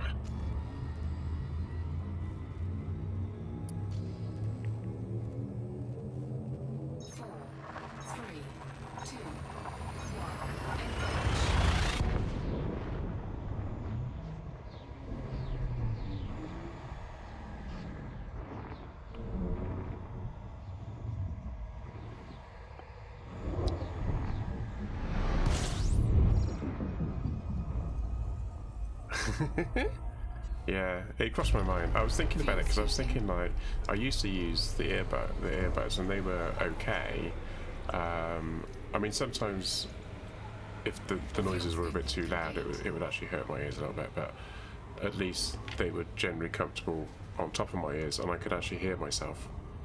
But for these ones, they got the padding around the outside, and they're just really good at muffling the outside sounds, and I don't want that. I want to be able to hear. I want the full range. I'm in a state of can't win no matter what I do. Well, I tried those other ones, the Beats ones, but they actually sat on my ears, so they're actually pressing my earlobes against my face, against my head, and it was just like they were actually started hurting my ears after a while. So they weren't brilliant. 37 jumps. Right, we'll do doing that. What's that? What's that? It's a water world. We got another one. Wrong mouse. Where is it? Is it there? It's there. We have ourselves a water world. Oh, I forgot to list it. It'll be that one above us, won't it?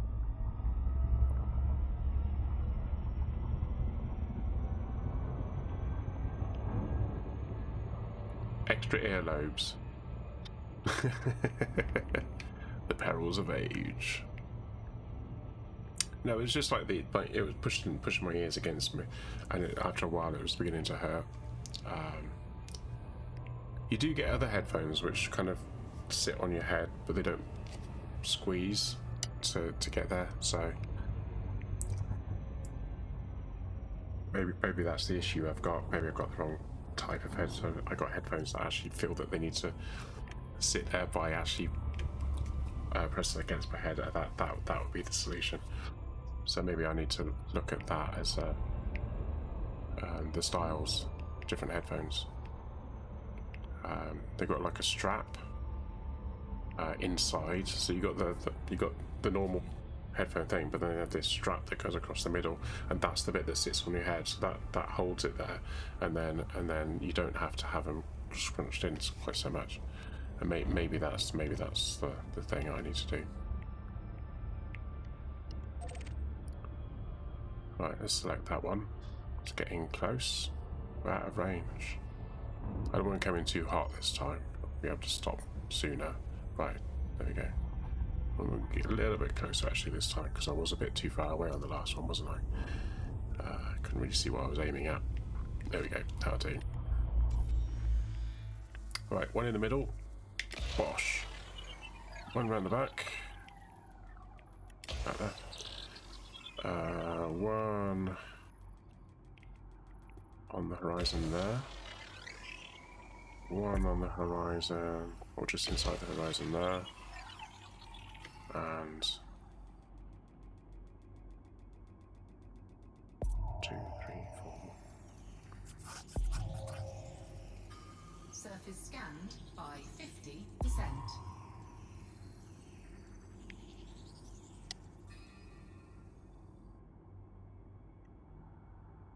So that's round the back, so I probably want to go a bit more there.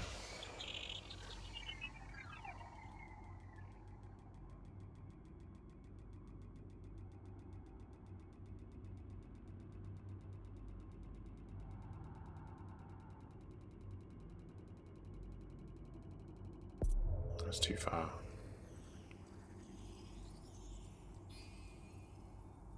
It's too far. I'm not getting the gradient. Right. That's on the horizon. See on the other side? Yeah. We're doing a bit too far again.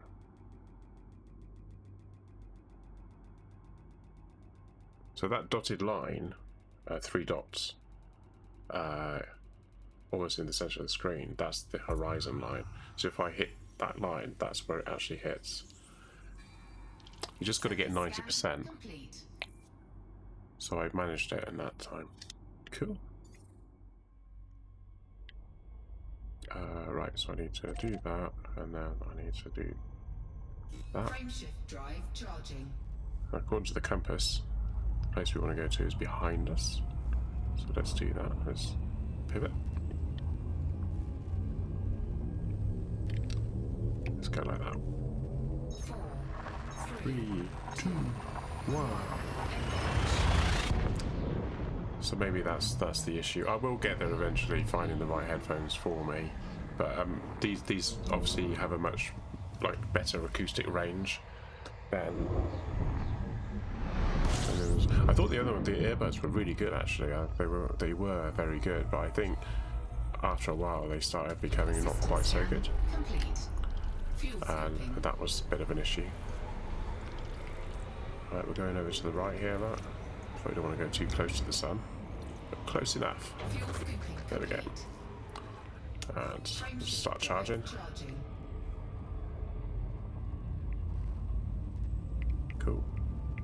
So I was just rotating the ship then because I wanted to be able to watch the temperature, because I was actually activated the jump engines when we were still quite close to the sun, and obviously they generate a lot of heat, but if there's a lot of ambient heat on the outside, it can't dump that heat out, so it kind of holds the temperature.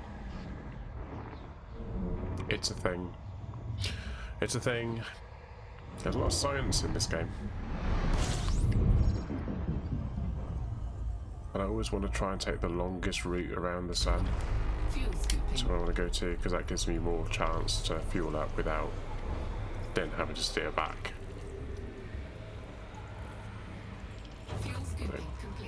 Like that, see? So there was a bunch of stuff here, so let's have a quick key. Nothing there we want. Cool. Frameshift drive charging.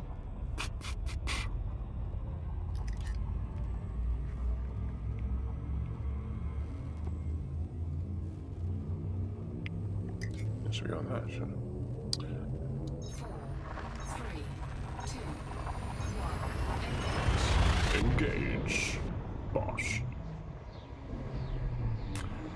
So yeah. The Strange Planet game. Journey to the Strange Planet. I keep calling it Strange Planet. Savage Planet. Journey to the Savage Planet. I'm actually really enjoying that. I've looked at the reviews. It's got System scan complete. overwhelmingly good reviews, but there are some negative reviews. I mean, you can't have anything.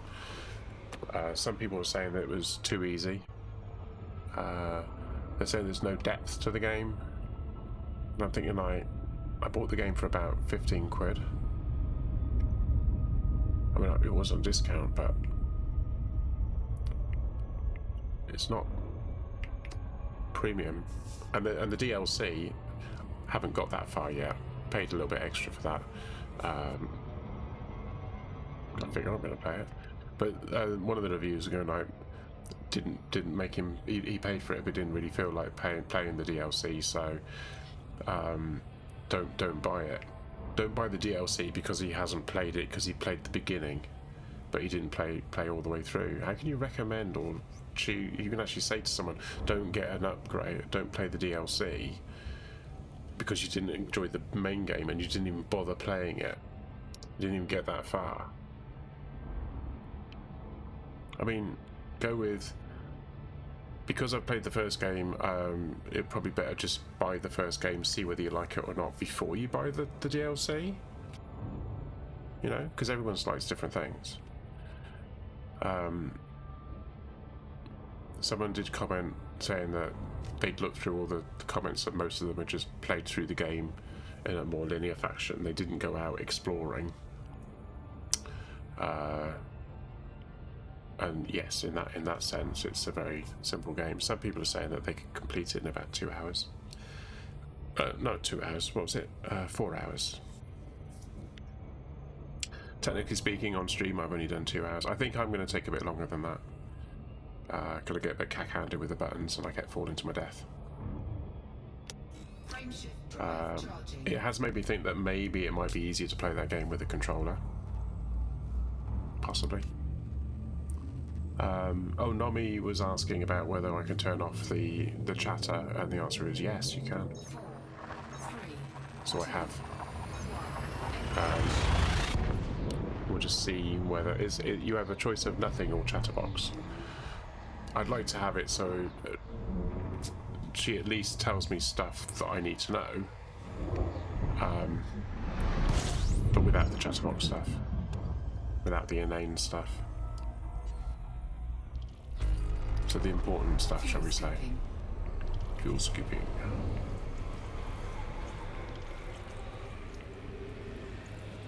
Fuel scooping complete. So one of the things, actually, when talking about fuel skipping, you've noticed that I've been fuel skipping on every single sun. And I don't actually need to. I just prefer to. We've got a water one. Got another water one, look. And it's there. Right, if I trigger that actually selects it. There we go. I'm gonna fly straight to it. Oh, that was quite a way away. There we go. Now you notice that when I actually had it on the FSS scanner, I moved up a little bit and it was there. And that's where it was in the game. So the FSS scanner is quite literally my viewpoint from where I am. So this is going to take a little bit of time to get to. Might be a minute or so. It's just a fair distance. Now that was saying slow down. There was actually a planet that was moving up across the top of the screen. You probably missed it. You might not have done, but that was saying slow down for that one. I didn't scan it, so that's why it didn't have anything on there. I only scanned the one planet. This seems to be circling binary. Yeah, it's circling another sun, and that's why. So that it's showing the other sun there, 3477b. It's actually D33477, but the B means it's the second sun of a system. The first one is A, B, C, D, etc.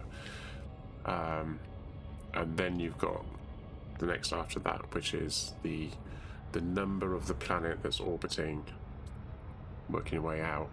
Binaries are counted as 2, not 1. So you can probably see that there's actually some stars. So there's, looks like just to the right of, on that line, there's 2 little dots. So that's 1, 2, and then you got 3, and then you got that one which is 4. Possibly. There's definitely 2 there. There must be a 3 in there somewhere. I think it's that one. Or is that one behind? No, that's behind. I don't know where. Oh, I see that. You can't really see it very clearly, but it's coming into focus now that there's actually another planet that's really, really close to the sun. So you've got 1 there, and then you've got the 2 there, and then you've got this one, which is 4. And that's how it goes. And then if it's 4 and then A, then it's A, B, C, D again, using the letters after that, and that's the moons. And that's how the address goes.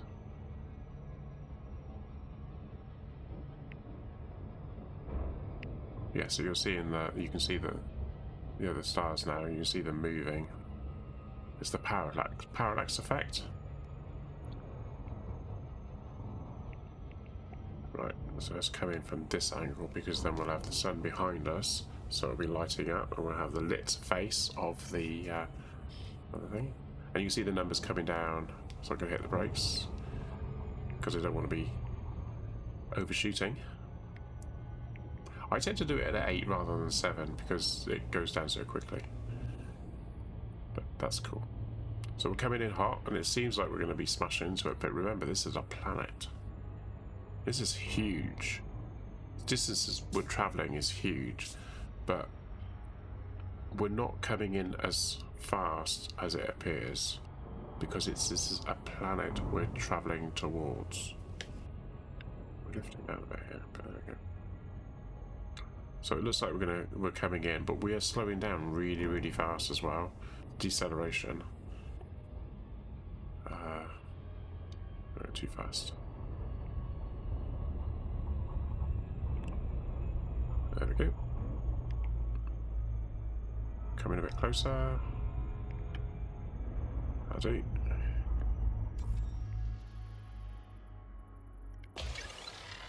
Still in there. Still in there. There.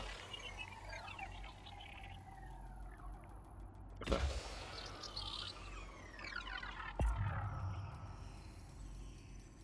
Right. So that's on the outside. Surface scanned by 50%.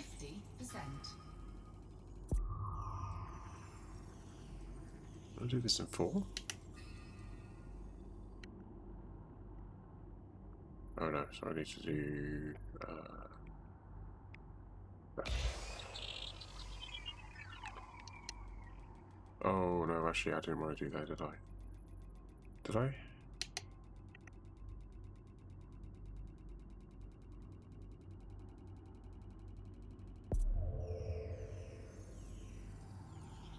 Yes. Surface scan complete. Did it in 5 out of 6. Excellent. Originally, Space, the Final Frontier. Hi, James. How you doing? Originally they were saying about actually having it so you actually had to have enough little drones that you're going to fly down to the planets. But then they changed their mind and said, well, actually, make it infinite. So everyone was there was a big sigh of relief at that point.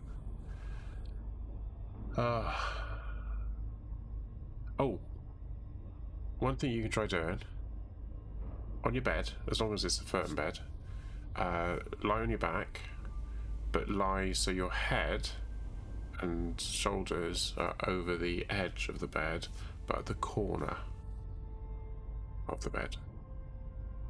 It's useful if you've got a second person who can sort of hold your legs.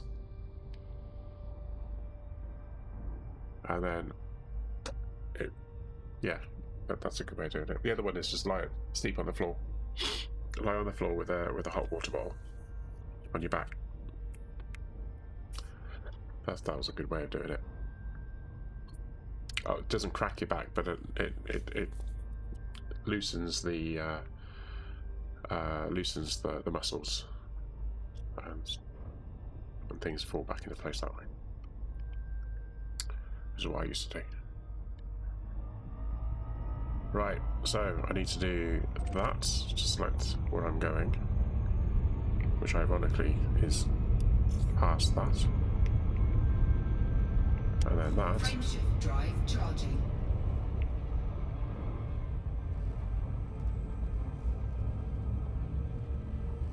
Oh, hang on. That was. I'm going to allow that one. There you go. 4, 3, 2, 1. Engage. So when I was 19, I did my back in when I was at work. And I had horrible back problems for quite a long time. Speed. Oh, that's a nice one. This is Elite Dangerous. I'm guessing you've never seen Elite Dangerous before. System scan complete. Oh, cool. Fuel scooping. And it's modelled on the actual. You have seen it, okay? It's modelled on the actual galaxy, the Milky Way.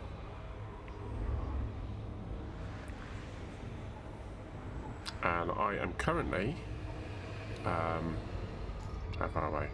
32 jumps away, which I'm not going to do tonight, from my destination, which is an Earth-like that I found about 5 years ago when I was playing. And back then I was flying with the Asp, which was the ship with the best jump range at that time. And you got the best jump range by keeping everything as light as possible.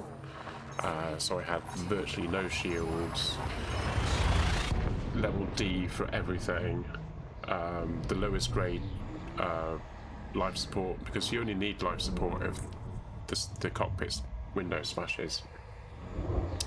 And when you're this far out, life support ain't gonna do anything. Fuel scooping. Life support would only last a few minutes. Fuel scooping complete. I don't know where I would go in a few minutes, but I wouldn't get home.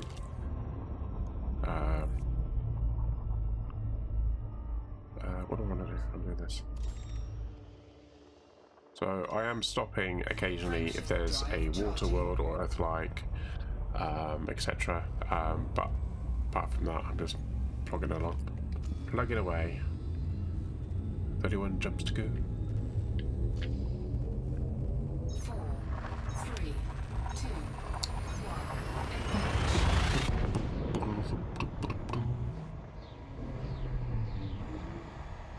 Engage.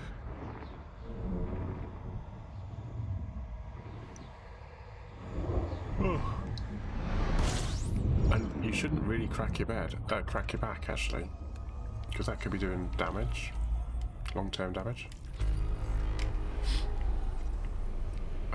This is a T-Tori, so I can't actually scoop it. T-Tori suns look like normal suns, but actually they're not. Look at that.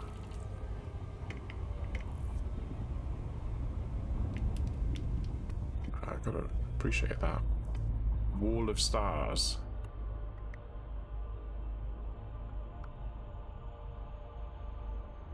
You only get this at certain distances outside of the galactic plane. You don't really see it when you're here. But yeah.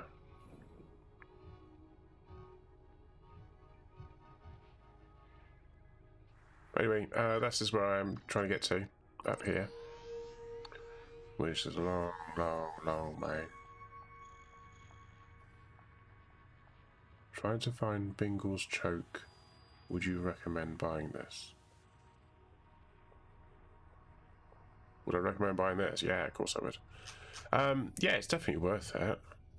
It's one of these games that it is what you make it, to a greater or lesser degree. It's the foundation of a game rather than the whole game. Easy to pick up and learn? No, it's not. No, there's lots of training things you've got to do. There's a lot of keybinds, getting it how you want it. I'll show you the keybinds.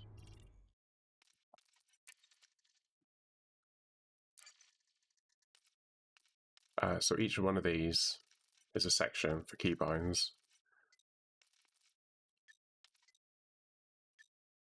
And it all really depends on what controllers that you're actually using. So I'm using a Hotas controller. And you can see there's lots of stuff I haven't even got stuff for. Weapons, you've got your primary and secondary fire, cycling of the fire groups, deploy the hard points. If I fire, it will automatically open the hard points, but I need to push that one to put the hard points away, because you can't do certain things if you've got hard points open. So yeah, it's I would say, I mean, you can go with the defaults on a lot of these things, and then you just tweak them as you go along, as you find things. I mean, the Hollow U as well. That'll be more in use when we have the new version come out.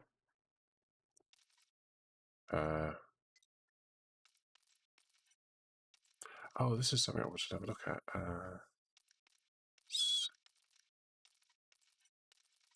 No, it's not that one. It's the other one. The detailed surface scanner, that one. I'm using yaw and pitch, but I'm not. That's what it is. I haven't got a dead zone on it. That's why it's drifting down, up and down and things. So I just want to do that a little bit, and then I'll create a little dead zone area.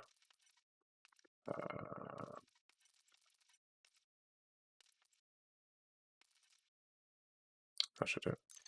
Cool.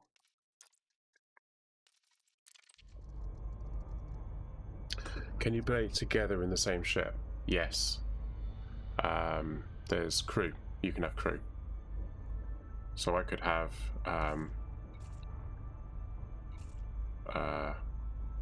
multi-crew, basically. So I don't have any pending friend requests at the moment, or no pending invites, but I could actually find a crew for a particular thing, and then I can join someone else's crew. You can join other people, other friends' crews.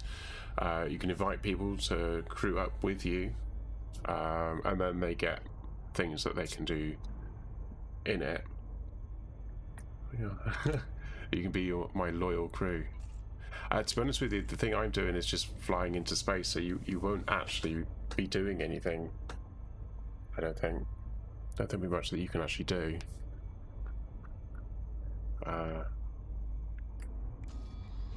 You basically just sitting in here watching from inside the cockpit. Actually, do I do that? Oh, there's nothing that I want. Frameshift drive charging. I've been playing this game for a long time, but I've had about just over a year of not playing it. Well, probably more like 2 years of not playing it, but around about New Year's Eve the year before, DH was doing did an event, and I went and joined in the event. But I think I had to play on the other account that I've got, and that's in the bubble.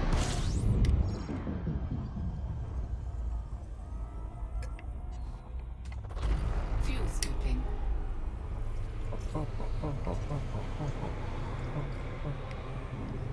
Yeah, so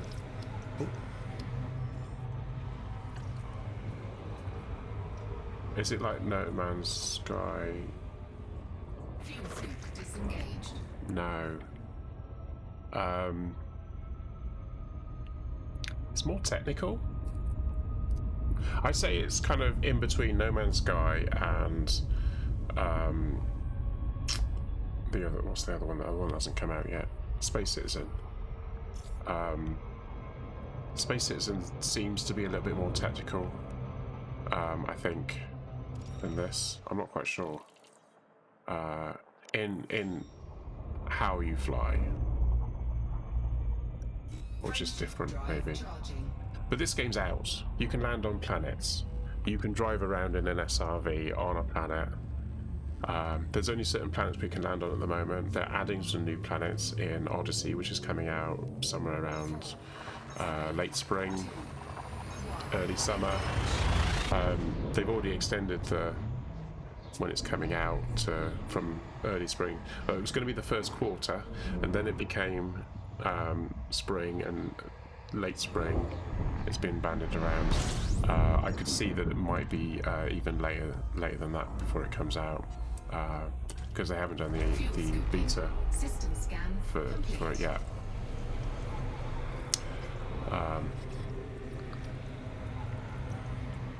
So No Man's Sky really is about... complete. Sorry, these headphones again. No Man's Sky is about landing on planets, scanning things, crafting, building a station, building a base, and all that lot. Can't do any of that in this game. You can land on planets. You can scan for things to get resources, but you're putting the resources into the ship or into your SRV to make more weapons, repair units. Did I scan? You got to do a discovery scanner, which is the blue thing that's doing that, and it goes honk like that. There's only two here. Right, let's jump to the next one. Drive charging. I'll land on a planet to show you what it's like to land on a planet, because I've basically run to the end of my stream window, which is 10 o'clock. I've got work tomorrow. So, if there's a planet we can land on this one, 3. but we'll just keep going until we find one. It used to be that you had to get the original game, and then you had to get the Horizons DLC to be able to land on planets. But they've recently made it so that that's free. So it's a free update. The Odyssey update is a paid update. I get it for free because I paid Fuel scooping. a lot of money actually, but I paid into the beta thing called Premium Beta. So I was supporting the game before it came out live. Right, what we got here? We have some planets. Cool. So let's check out the planets. So there's a planet there because you got a blue blob there, but we don't know what it is. Oh, it's one of... Oh, okay, so that's these. So I only have to do one of these. So that's that one. There's one there. And it's not one I can land on. That seems to be it there. There's some here. Something there. Oh, it's in the distance. Oh, it's a gas giant. There seems to be something there, so it's probably going to be a rocky world that I can't land on. There's one there as well. There's something there. I'll tune into it first.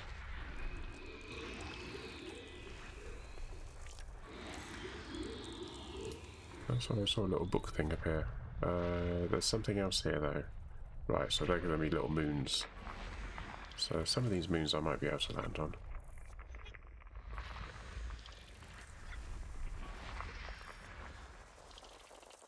Is that it?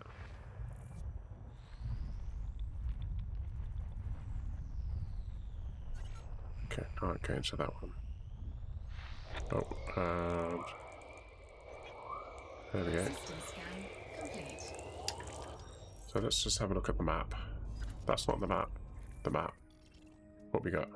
Oh, that one. can land on that one. And I can land on these ones. So these ones, the crescent, the blue crescent, means that they're landable bodies. They have no air on them. So I'll go to that one because that seems to be closest. So pick on that.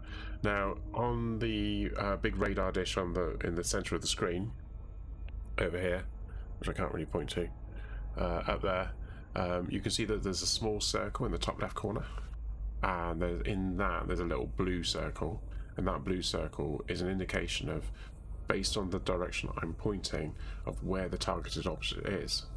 It's a hollow circle, which means it's behind me. If it's a solid, it'll be in front of me. So all I need to do is roll the ship round, and then you'll see it become solid. And you can also see now it's actually in front of me, and it's actually labelled there. So I'm going to go there. I'm going to have to go past this. And did I actually get to scoop? Yes, it is. Now, what it shows you there is the distance in light seconds. If I just do that, you can see it a bit easier. And then you've got a clock underneath, and that's how long it will take for me to get there at the current speed that I'm traveling, but I'm accelerating. So you can see that that time is going down very, very quickly. It is 3,000 light seconds away. So at the speed of light, how many seconds it would take to get there, the light would take to get there. So just to give you an appreciation of how far these planets are in No Man's Sky, they're all pretty quick, pretty close. They just basically put them all together. There's no orbits to speak of. I think there is a bit of orbit stuff going on.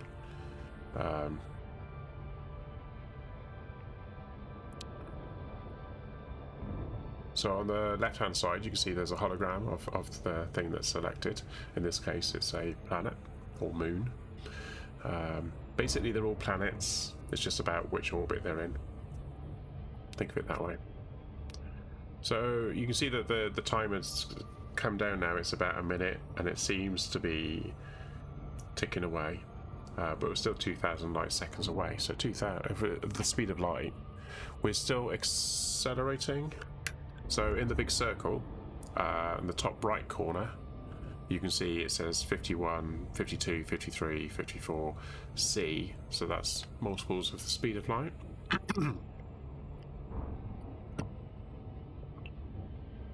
And we're coming in. So I'm going to have to slow down now because we are coming up over 6 seconds. So I'm going too fast now. I'm going too fast. I don't know whether I'm going to be able to slow down in time. No, I don't think so. Let's just do that. There we go. We'll slow it down. There's a what's known as the blue sweet spot on the right-hand side of the circle, which is just over there. I can't really point to. My webcam isn't good enough to point to it, but I keep doing that. I tapped the button. I don't know how that happens actually, because I don't feel like I tapped anything, but I probably did.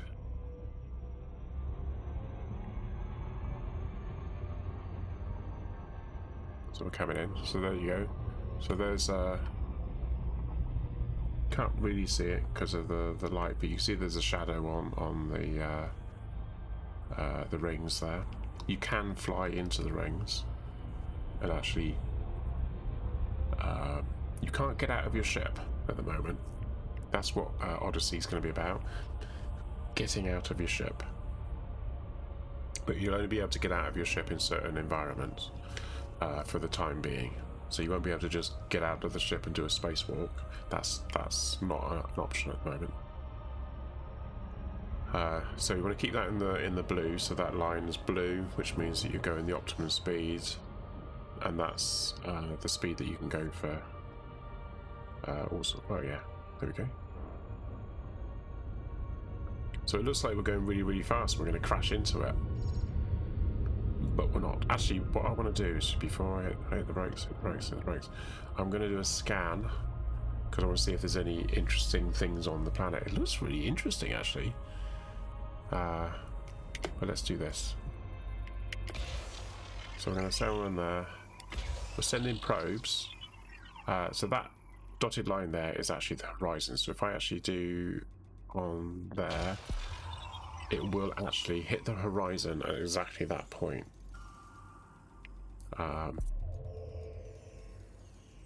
Surface scanned by 50%. Blimey.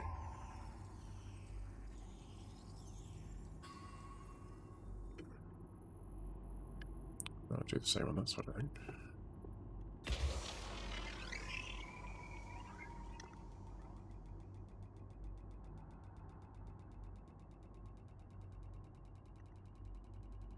That's going to hit the horizon. Surface scan complete. Cool. That one. So, yeah, so you got geological signals. Some of them are dotted. I don't know whether that means they're... We can go and have a look and see what they are. Oh, there's one there as well. Oh, there's loads, isn't there?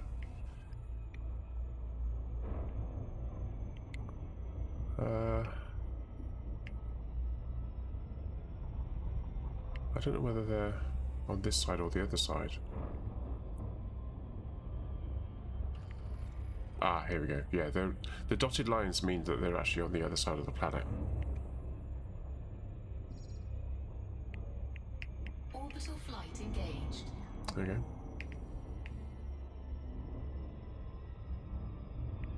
So the blue will fade out as we get closer. Yeah, so they're inside. That's just over the horizon. So that was alright to go to. So there's a whole technique to doing this. Coming into steep. There we go.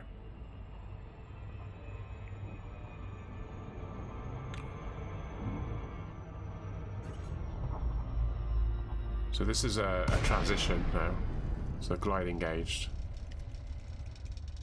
Oh, it's come off the thing. I didn't select it, did I?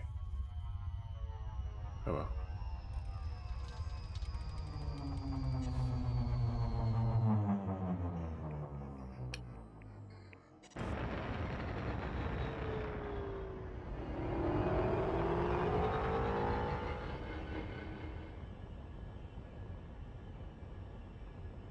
I should maybe have selected it, but never mind.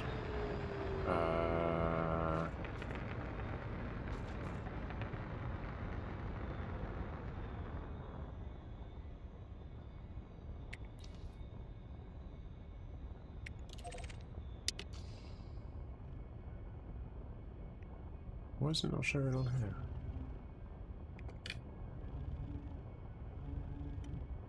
It just kind of disappeared, didn't it? But yeah, so here we go. We're on a planet.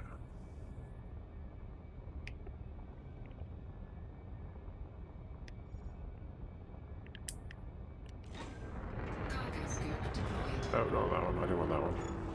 Cargo scoop retracted. Gear. Landing gear deployed. Landing gear deployed. There we go.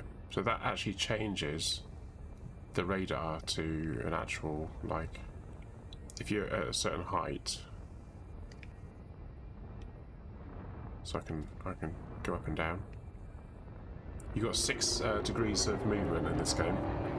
So you've got forward, backward, left, right. You've got rotation, diving, pitch. You've got yaw, but you've also got sideways, up and down. So actually downwards, and then you've got upwards. And you've got forward and backwards. You have actually got thrusting forward and backwards, but I tend to use the drives forward and backwards, because why would you want to do it twice, kind of thing.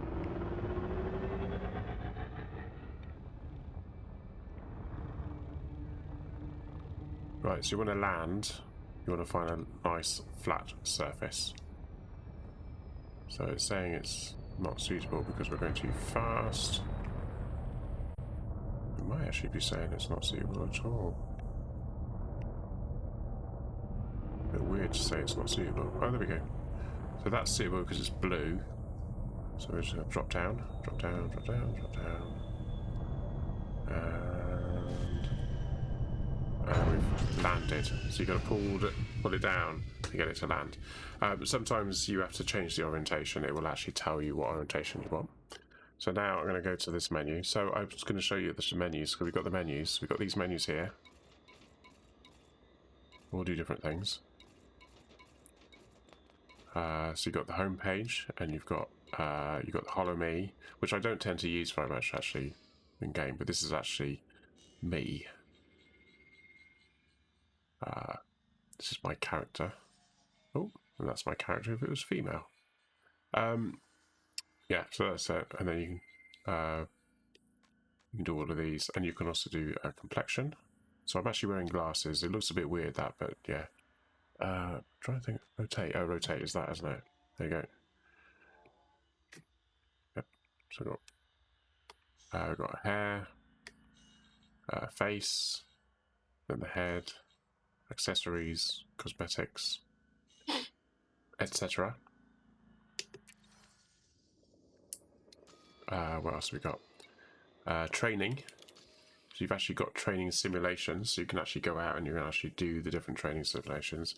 And you've got challenge scenarios, which to be honest with you I've never done, and training videos. You can actually watch a video of how to do the different things. It's a very steep learning curve, but people complain that the game is shallow. I'm thinking if it's that steep with the learning curve, then it can't be that shallow. Anyway. So training simulations, you've got how to initial fly, you've got the basic flight, how to docking, landing your spaceship in a space station, which is rotating. Should I show you that? I can show you it to you if you want. So we get to fly a different ship for this one. Probably going to talk to me. Commander, now it's time for you to help me out. I need you to do a cargo run for me. Ordinarily, I'd take care of this myself, but I'm not on the best of terms with the security forces over in Azeban City, so you're going to have to take my place. When you're ready, return to the surface to take your ship out of the hangar. I'll keep in contact with you as you make your way there. So return to surface. I mean, you can just do launch and it will automatically return to surface anyway, and then take off. Okay, you're ready to launch. But it's telling me what to do. So take off. Ship is released. You can use your vertical thrusters to clear the landing pad. So By the way, try not to end up as wall decoration on your way out. it's telling me what to do, but not only that, but with the key binds that I've set for it, it's telling me what key binds to use rather than just the actual keys. You'll see they're leaving the station. So at the moment it doesn't look like it's rotating, but it's actually rotating on the outside. So when we go out through this dock, I think that dock looks really, really small, but actually this ship is really, really tiny, and you can just do that through there and not even touch the sides. Access corridor. Your ship's still mass locked by the station. Once you get beyond 5 kilometers, you'll be able to make the jump to Super Cruise.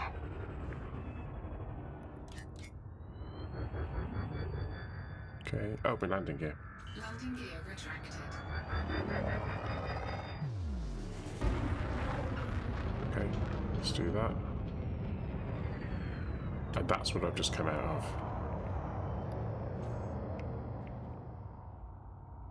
That's one of the types of space station that are in the game. So we're going to go 5 kilometers away.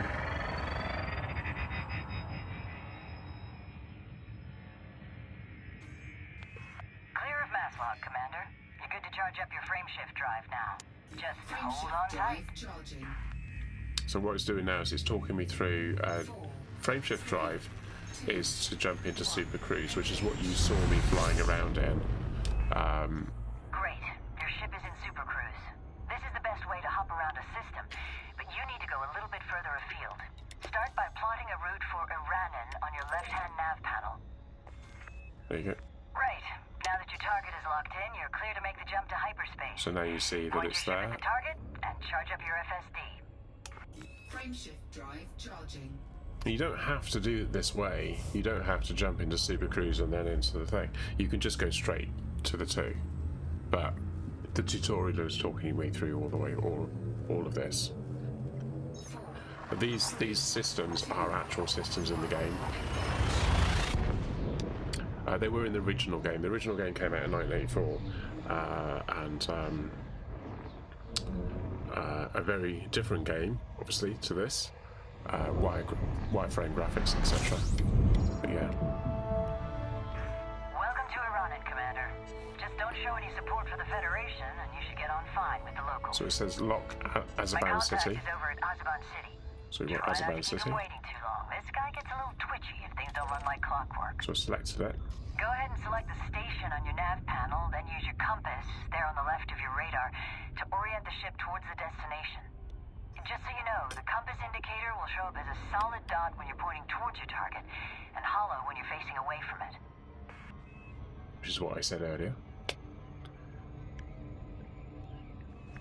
Super Cruise approach can be tricky, Commander, so you'll want to keep an eye on your distance, speed, and alignment at the bottom left of your cockpit display. Once you're within 1,000 Ks from your target and going less than 1,000 kilometers per second, you should be safe to drop out. If you keep your speed in the blue zone, you'll be less likely to overshoot your mark. But if you do, you can always loop back around and try again. The loop of shame they're talking about there. So we're not actually. So it feels like we're going really fast again, but I'm not going too fast. That's fine. We're not actually going to the planet. We're going to a space station which is in orbit, and this is the orbit line that we're going towards now. And this is just one of the instructions. You've got combat in this game as well, which is a whole different world, as it were. So at some point it's actually going to say that we're close enough. You get a little message appear above the radar, say that we can drop out. There you go. Press D to disengage. You don't have to be any closer than this. It doesn't matter where you are from there. You drop in. You made it. Be sure to request docking before you enter the station. Flight controllers take their jobs very seriously. Tend to get upset if you start trespassing. So the thing about these is that they always rotate anti-clockwise around the entrance. So if you're seeing it going the other way round, or it's rotating upwards, then you know it's to the left. If it's rotating that way, then you know it's to the right. The other thing you can do is actually look at the hologram. Sometimes you actually see there's little arrows on them somewhere. Can't see where it is at the moment, but yeah. There's an arrow pointing towards it. Towards the entrance. So it wants me to request docking. You're clear for approach, Commander. Just don't forget to deploy your landing gear. So now it's saying that I can go in. I've got number 43, so I got that. Deploy landing gear. It automatically slows the ship down. You won't be putting that ship on the deck without your landing gear. I'd recommend you deploy it. Be careful passing through the access corridor, Commander. And try to avoid head-on collisions with exiting ships. That cargo needs to get there in one piece. So once you're inside, Good. You're in. the compass You'll want changes to where you need to go approach to. the landing pad. Oh, and pay attention to the docking assistance display. You'll need to make sure your ship is facing away from the entrance and that you're centered above the landing pad before you touch down. Remember, you can use your vertical and lateral thrust if you need to refine your movement. Right. I didn't get to show it because I was too close. I might just be able to depend on you after all. I'll be calling on your services again, I'm sure. There were some Till next circles. time, Commander. And then there's a circle underneath the ship, and you have to put the circle that's underneath the ship to there to actually match the circle. And then obviously you need to be low enough as well. So you can come in relatively high. I came in a bit lower than I thought it was. I was going to show it to you, but it goes red when you're not there, and obviously it changes to blue when you are. So you restart, you can try again and again and again, and you're not damaging anything, you're not losing anything when you're doing it. And then when you come out, it reloads back to where you were.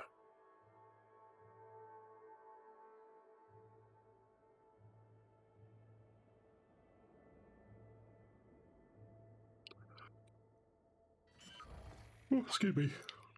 So you've got your menus. So that's training. Squadrons. I think I'm in squadron. I'm in a squadron called the Hammers of Slough. Of course I am. What else we got? Oh, you got the Codex. So that's information about me. That's the knowledge base. There's information about all sorts of different things that are going on in the game. There are 3 major human empires, if you will. One is called the Empire, the Alliance, and then you've got the Federation. And they've got different politics going on there. Thargoids are an alien race, and so are the Guardians. The Thargoids are a living alien race that we encounter.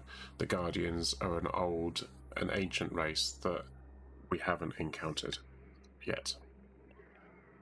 They appear to be dead, but we don't know. Individuals. Colonia is what's known outside of the bubble. There's corporations as well. Corporations are the people who make the ships, and there's lots of different types of ships made by different corporations. The Dark Wheel is a storyline thing that's going on, and so is Raxxla. Raxxla is a legendary location. We don't know whether it's a planet or a moon or a system. We don't know. No one's found it yet. You've got discoveries, which, to be honest with you, I don't really pretend to understand this lot, but you've got astronomical bodies, which are all the different types of stars, and you've got your gas giants, and you've got your terrestrial planets.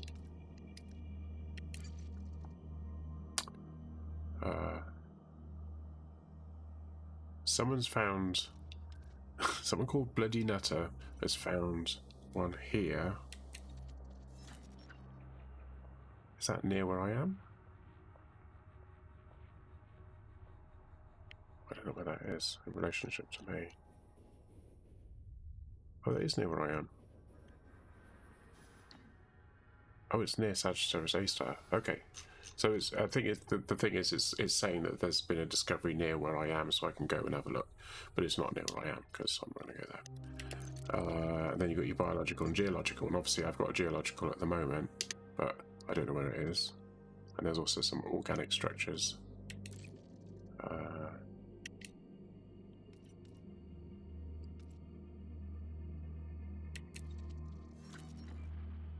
That's there as well. So that's that. That's some information stuff going on. You got Galnet News. They did actually deactivate it at some point, and they brought it back in again. There is actually a storyline that's going on. So there's all that. I won't bore you with that one. What else we got? Engineers. So these are the guys people that you can go to upgrade your ship by providing them with materials that you've either mined or scavenged or blown up ships to gather. I haven't unlocked all of my ones because there's some down here I haven't unlocked.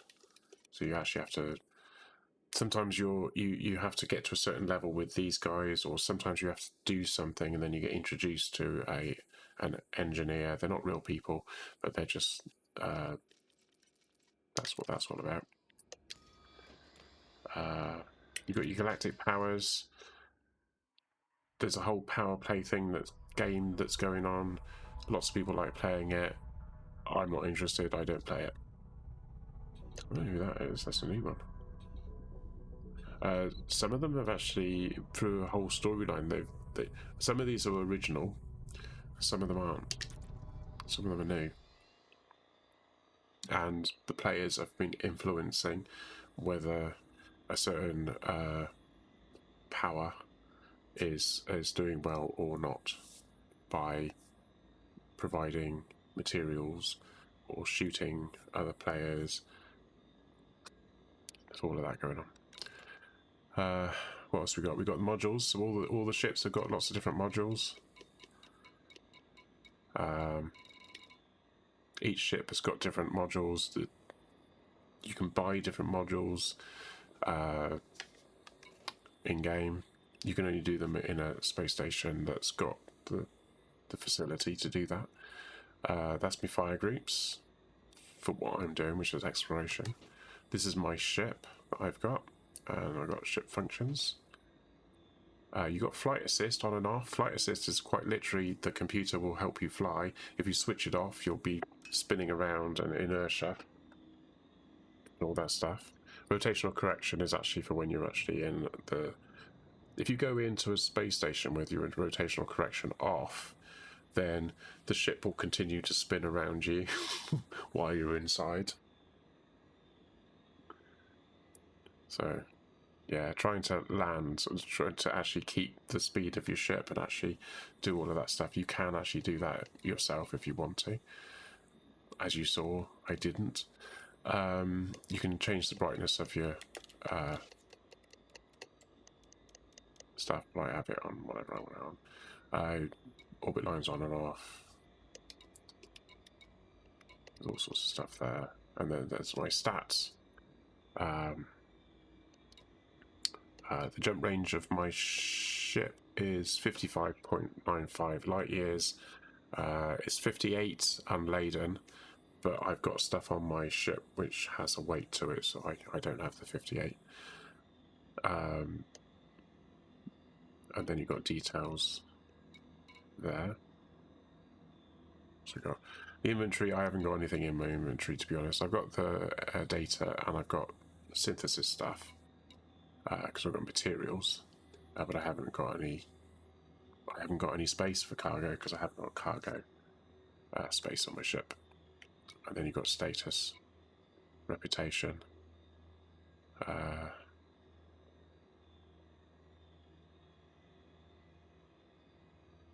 Last time I did anything.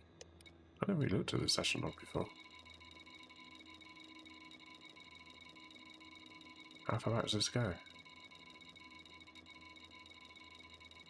Is that just for today?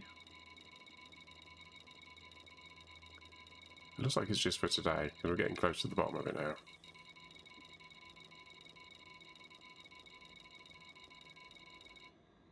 There you go. Oh no. Yeah, so it's got... Yeah. So, 2 weeks ago... oh, sorry, a week ago, Sunday when I last played. That's how much money I've got at the moment. 189 million credits, which is not a lot in this game. I keep seeing something moving down the bottom. I think it's actually it's his hands. I don't think I can show it to you. He's flexing his fingers.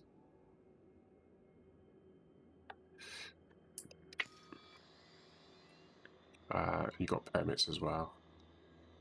The rebuy cost is important. So if your ship blows up, you have insurance and you have to pay a price to get everything back. If you haven't got enough money, then you can sell ships, because you can have more than one ship. You can sell ships to help pay off to get your ship back, or you lose everything and you start again at the basic ship, which is that ship that I was flying, which was the what was it? A Sidewinder. Sidewinder.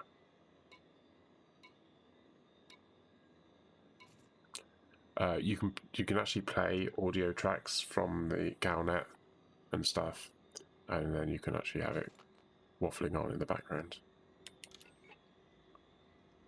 Halsey suggests motivation for assassination attempt.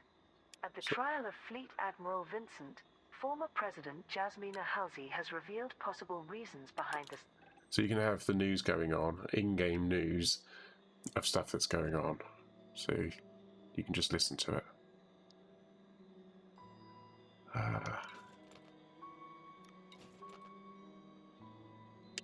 So that's that panel. And then you've got the panel on the left, which is your navigation panel. You've got your transactions.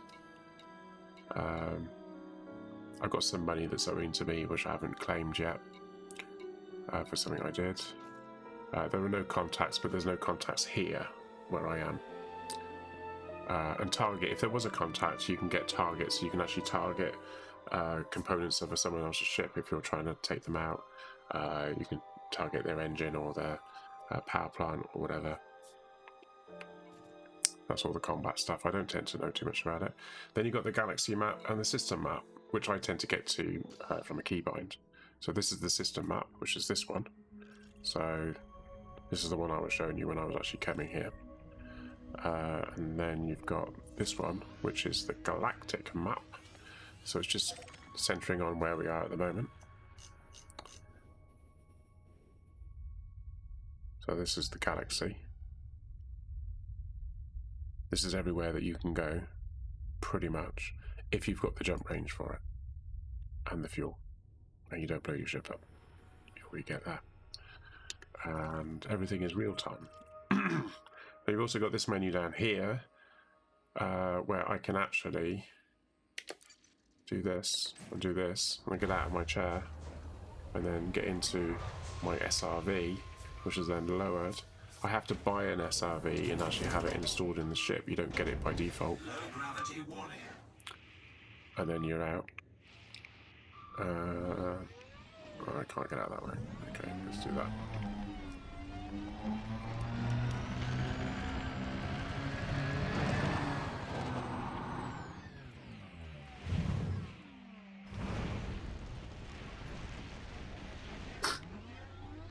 And there's my ship.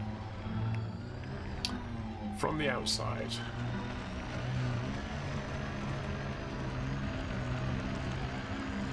That's the back. Oh. Hair rock. And that's the front. Oh, another rock. Oh, I'm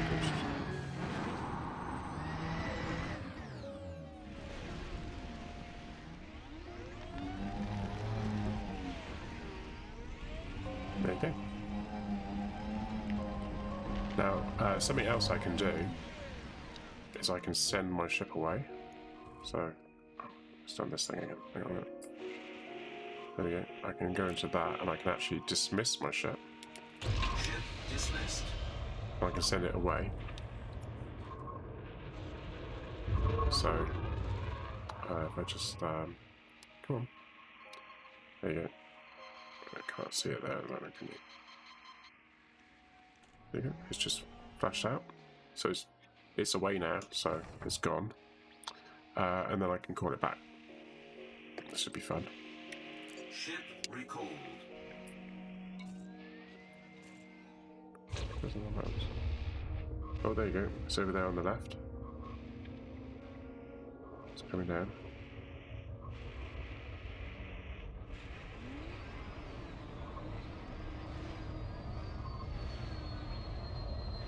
It hasn't actually come back to the same place that it was before.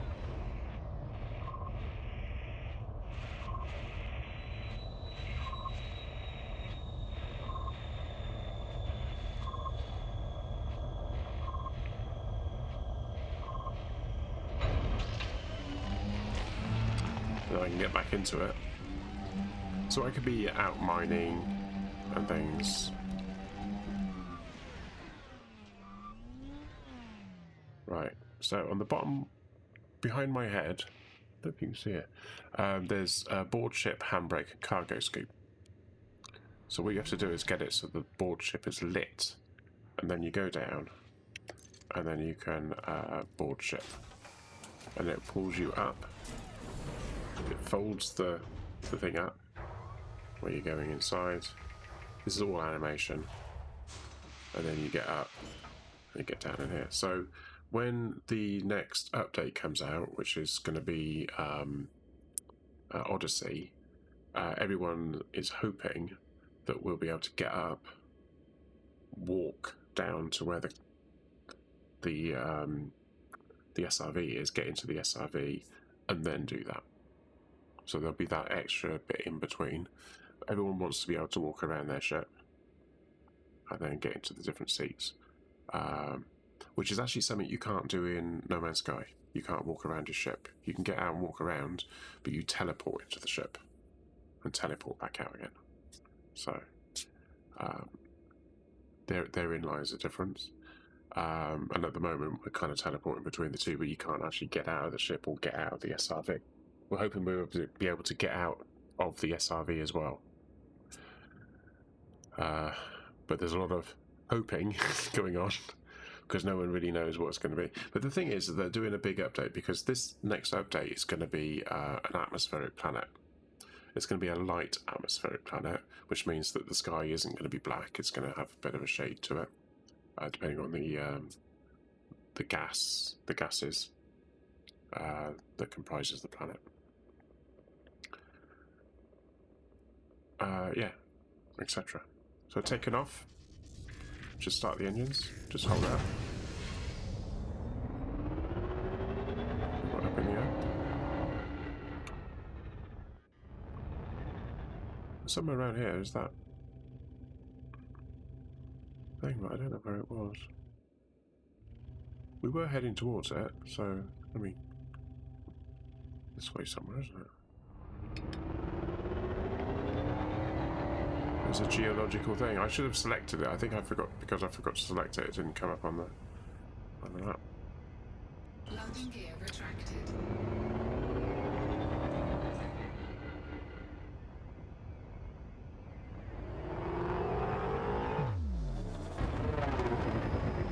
Anyway, back into space we go. So there you go. So there's different types of planets as well. Some of the planets are straight up. There we go.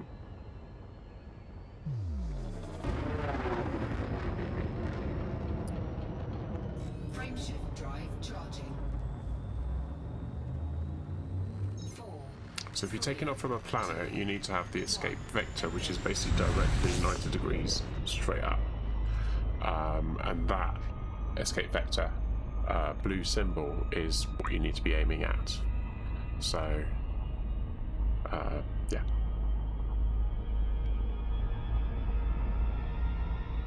You see over the back, behind me now, you can see the planet disappearing behind that window.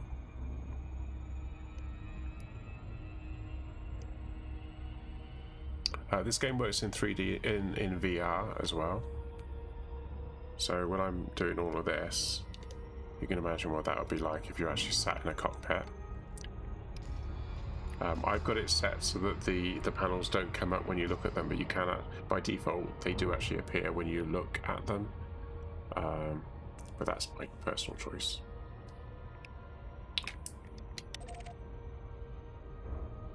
Right, I'll just select the next target, which is the next location, next jump we're doing. Drive charging. We'll crack on. So at the top it says next jump to this and 27 jumps to the actual. So this is going to be 3, 2, the last jump I'll be doing for the evening. I'll just we'll see what's here. We'll do a quick scan and everything. Oh, wasn't thinking that was going to be the thing. So this is a neutron star. We don't fly into the neutron star, and we can't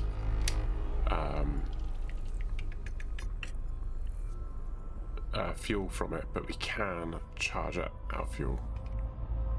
Right, so I'm gonna have to fly out a bit warning. into that. Frameshift drive operating beyond safety limits. Us. So I've got to fly into the ejection thing. Where is it? There it is. These smooth ones are actually a bit of a pain because the cone is quite tight when they're slow like that, and it's easy to fly out of it. The bigger ones, which go really really fast, have quite a wide, fat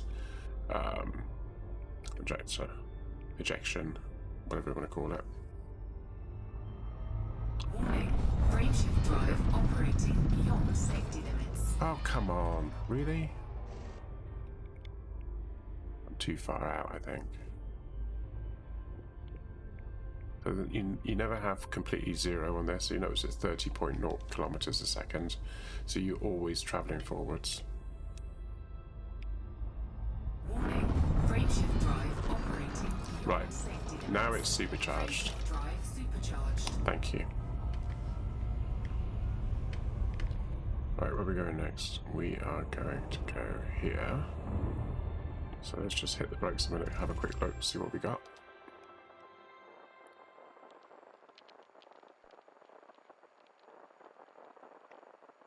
Go here then.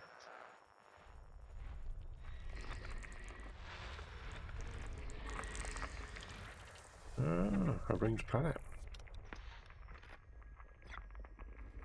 System scan complete. Blimey.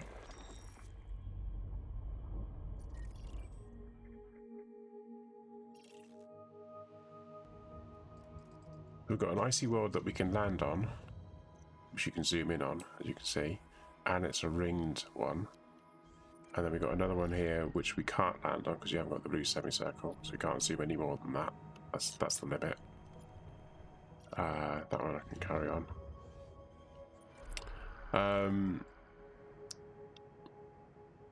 Ooh. So the reason that I got that was because that's actually given me a boost. So my next jump is 224 light years instead of my normal jump range. I'm just going to remember where it looks. Oh, it's where is it? It's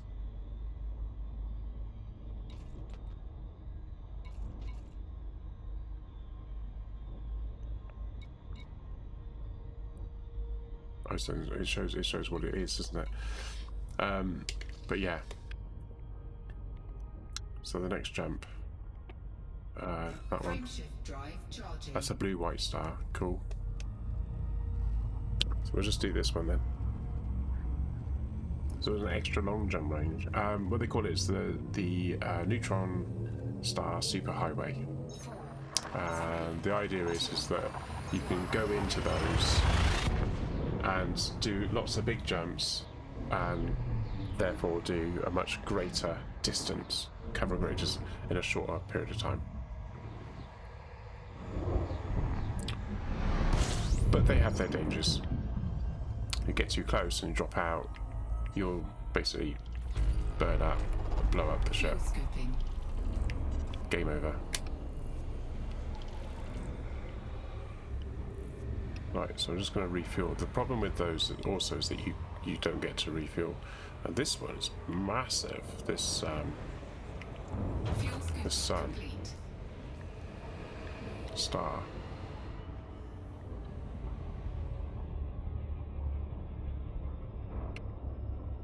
Yeah, just go away from it a minute and pull back in.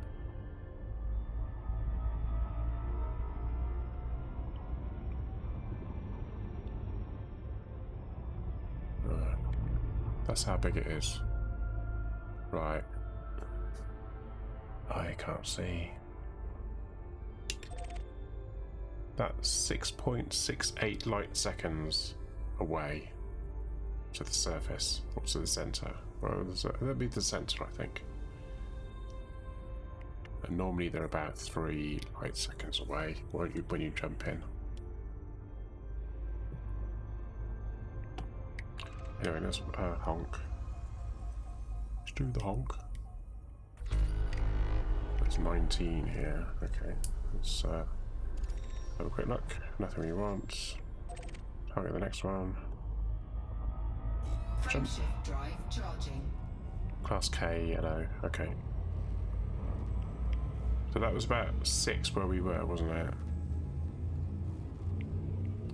Which is about the distance we were when we came in, approximately. 3, 2, But this is more like a normal set. So we do this. My eyes are getting a bit dry, so it's probably a good time to sort of think about winding it up. We'll just do this. This is what we used to have to do. There you go, that's 3.57. So if a sun is really, really big, you don't want to jump into the same distance as you would to a smaller sun, because if you did that, you're going to be in the sun. So proportionately, you are further back. There we go. We'll just scan it. Make sure we haven't got anything. 36, wonderful. Well, we may as well, since we're stationary, have a quick look and see what it is. Anything we want to... Nothing we're interested in. Let's rescoop. Rescoop? Scoop fuel.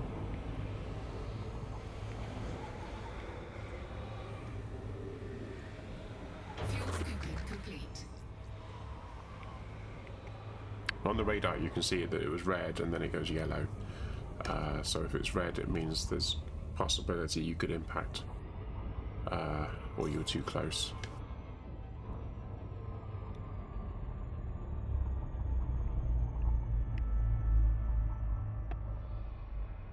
Oh, excuse me. So the orbit of the planets is real time as well. So you could theoretically stop the game, actually log out, but be in an orbit line, but be about the distance of a week away, and when you come in, the game will have to say you can't come in at this point because there's a planet in the way, because the planet is in that period of time moved. Some of the orbits are really, really fast, and you can actually see the planets. There's sometimes you have binary stars, and you can actually see them actually rotating around each other in front of you. Actually happened to me once when I actually jumped into the middle of 2 suns. Got rather cooked. I got a photo, I got a picture of it somewhere, because I actually wasn't doing any damage to my ship.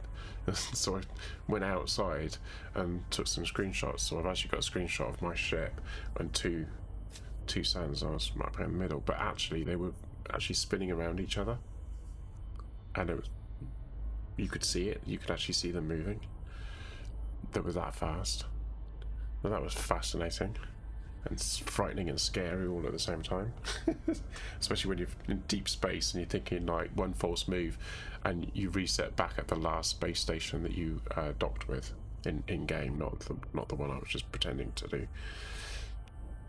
Anyway, oh, I didn't do that, did I?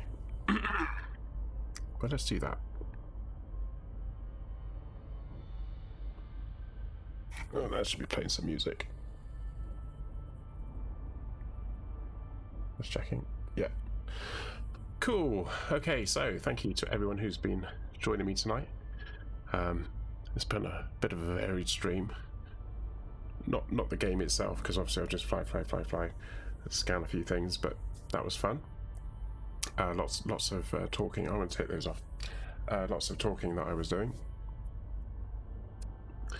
It has actually occurred to me that I probably didn't need to wear those headphones for what I was actually doing, so maybe I'll make a point of actually not wearing headphones when I'm playing, because I got the game sounds, haven't I? I'm going to do a raid, so let's have a look and see who's about. Maestro's on. Oh, he's on Be Right Back at the moment.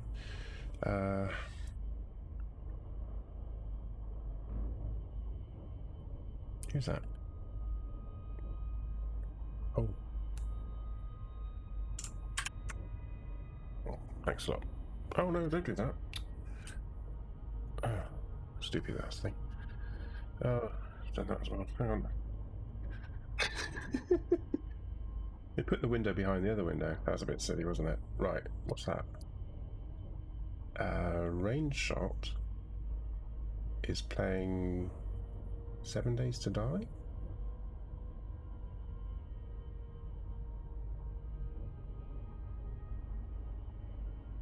Looks like a relatively new streamer. Let's give him a shot. He's on my follow list, so I must have followed him for some reason. But anyway, let's send him some love, say hello, etc. Next stream's going to be on Tuesday evening, where, as I've mentioned before, we're going to be playing, Matt and I are going to be playing We Were Here Together, which is a kind of co-op 2-player puzzle game. I'll see how that one goes.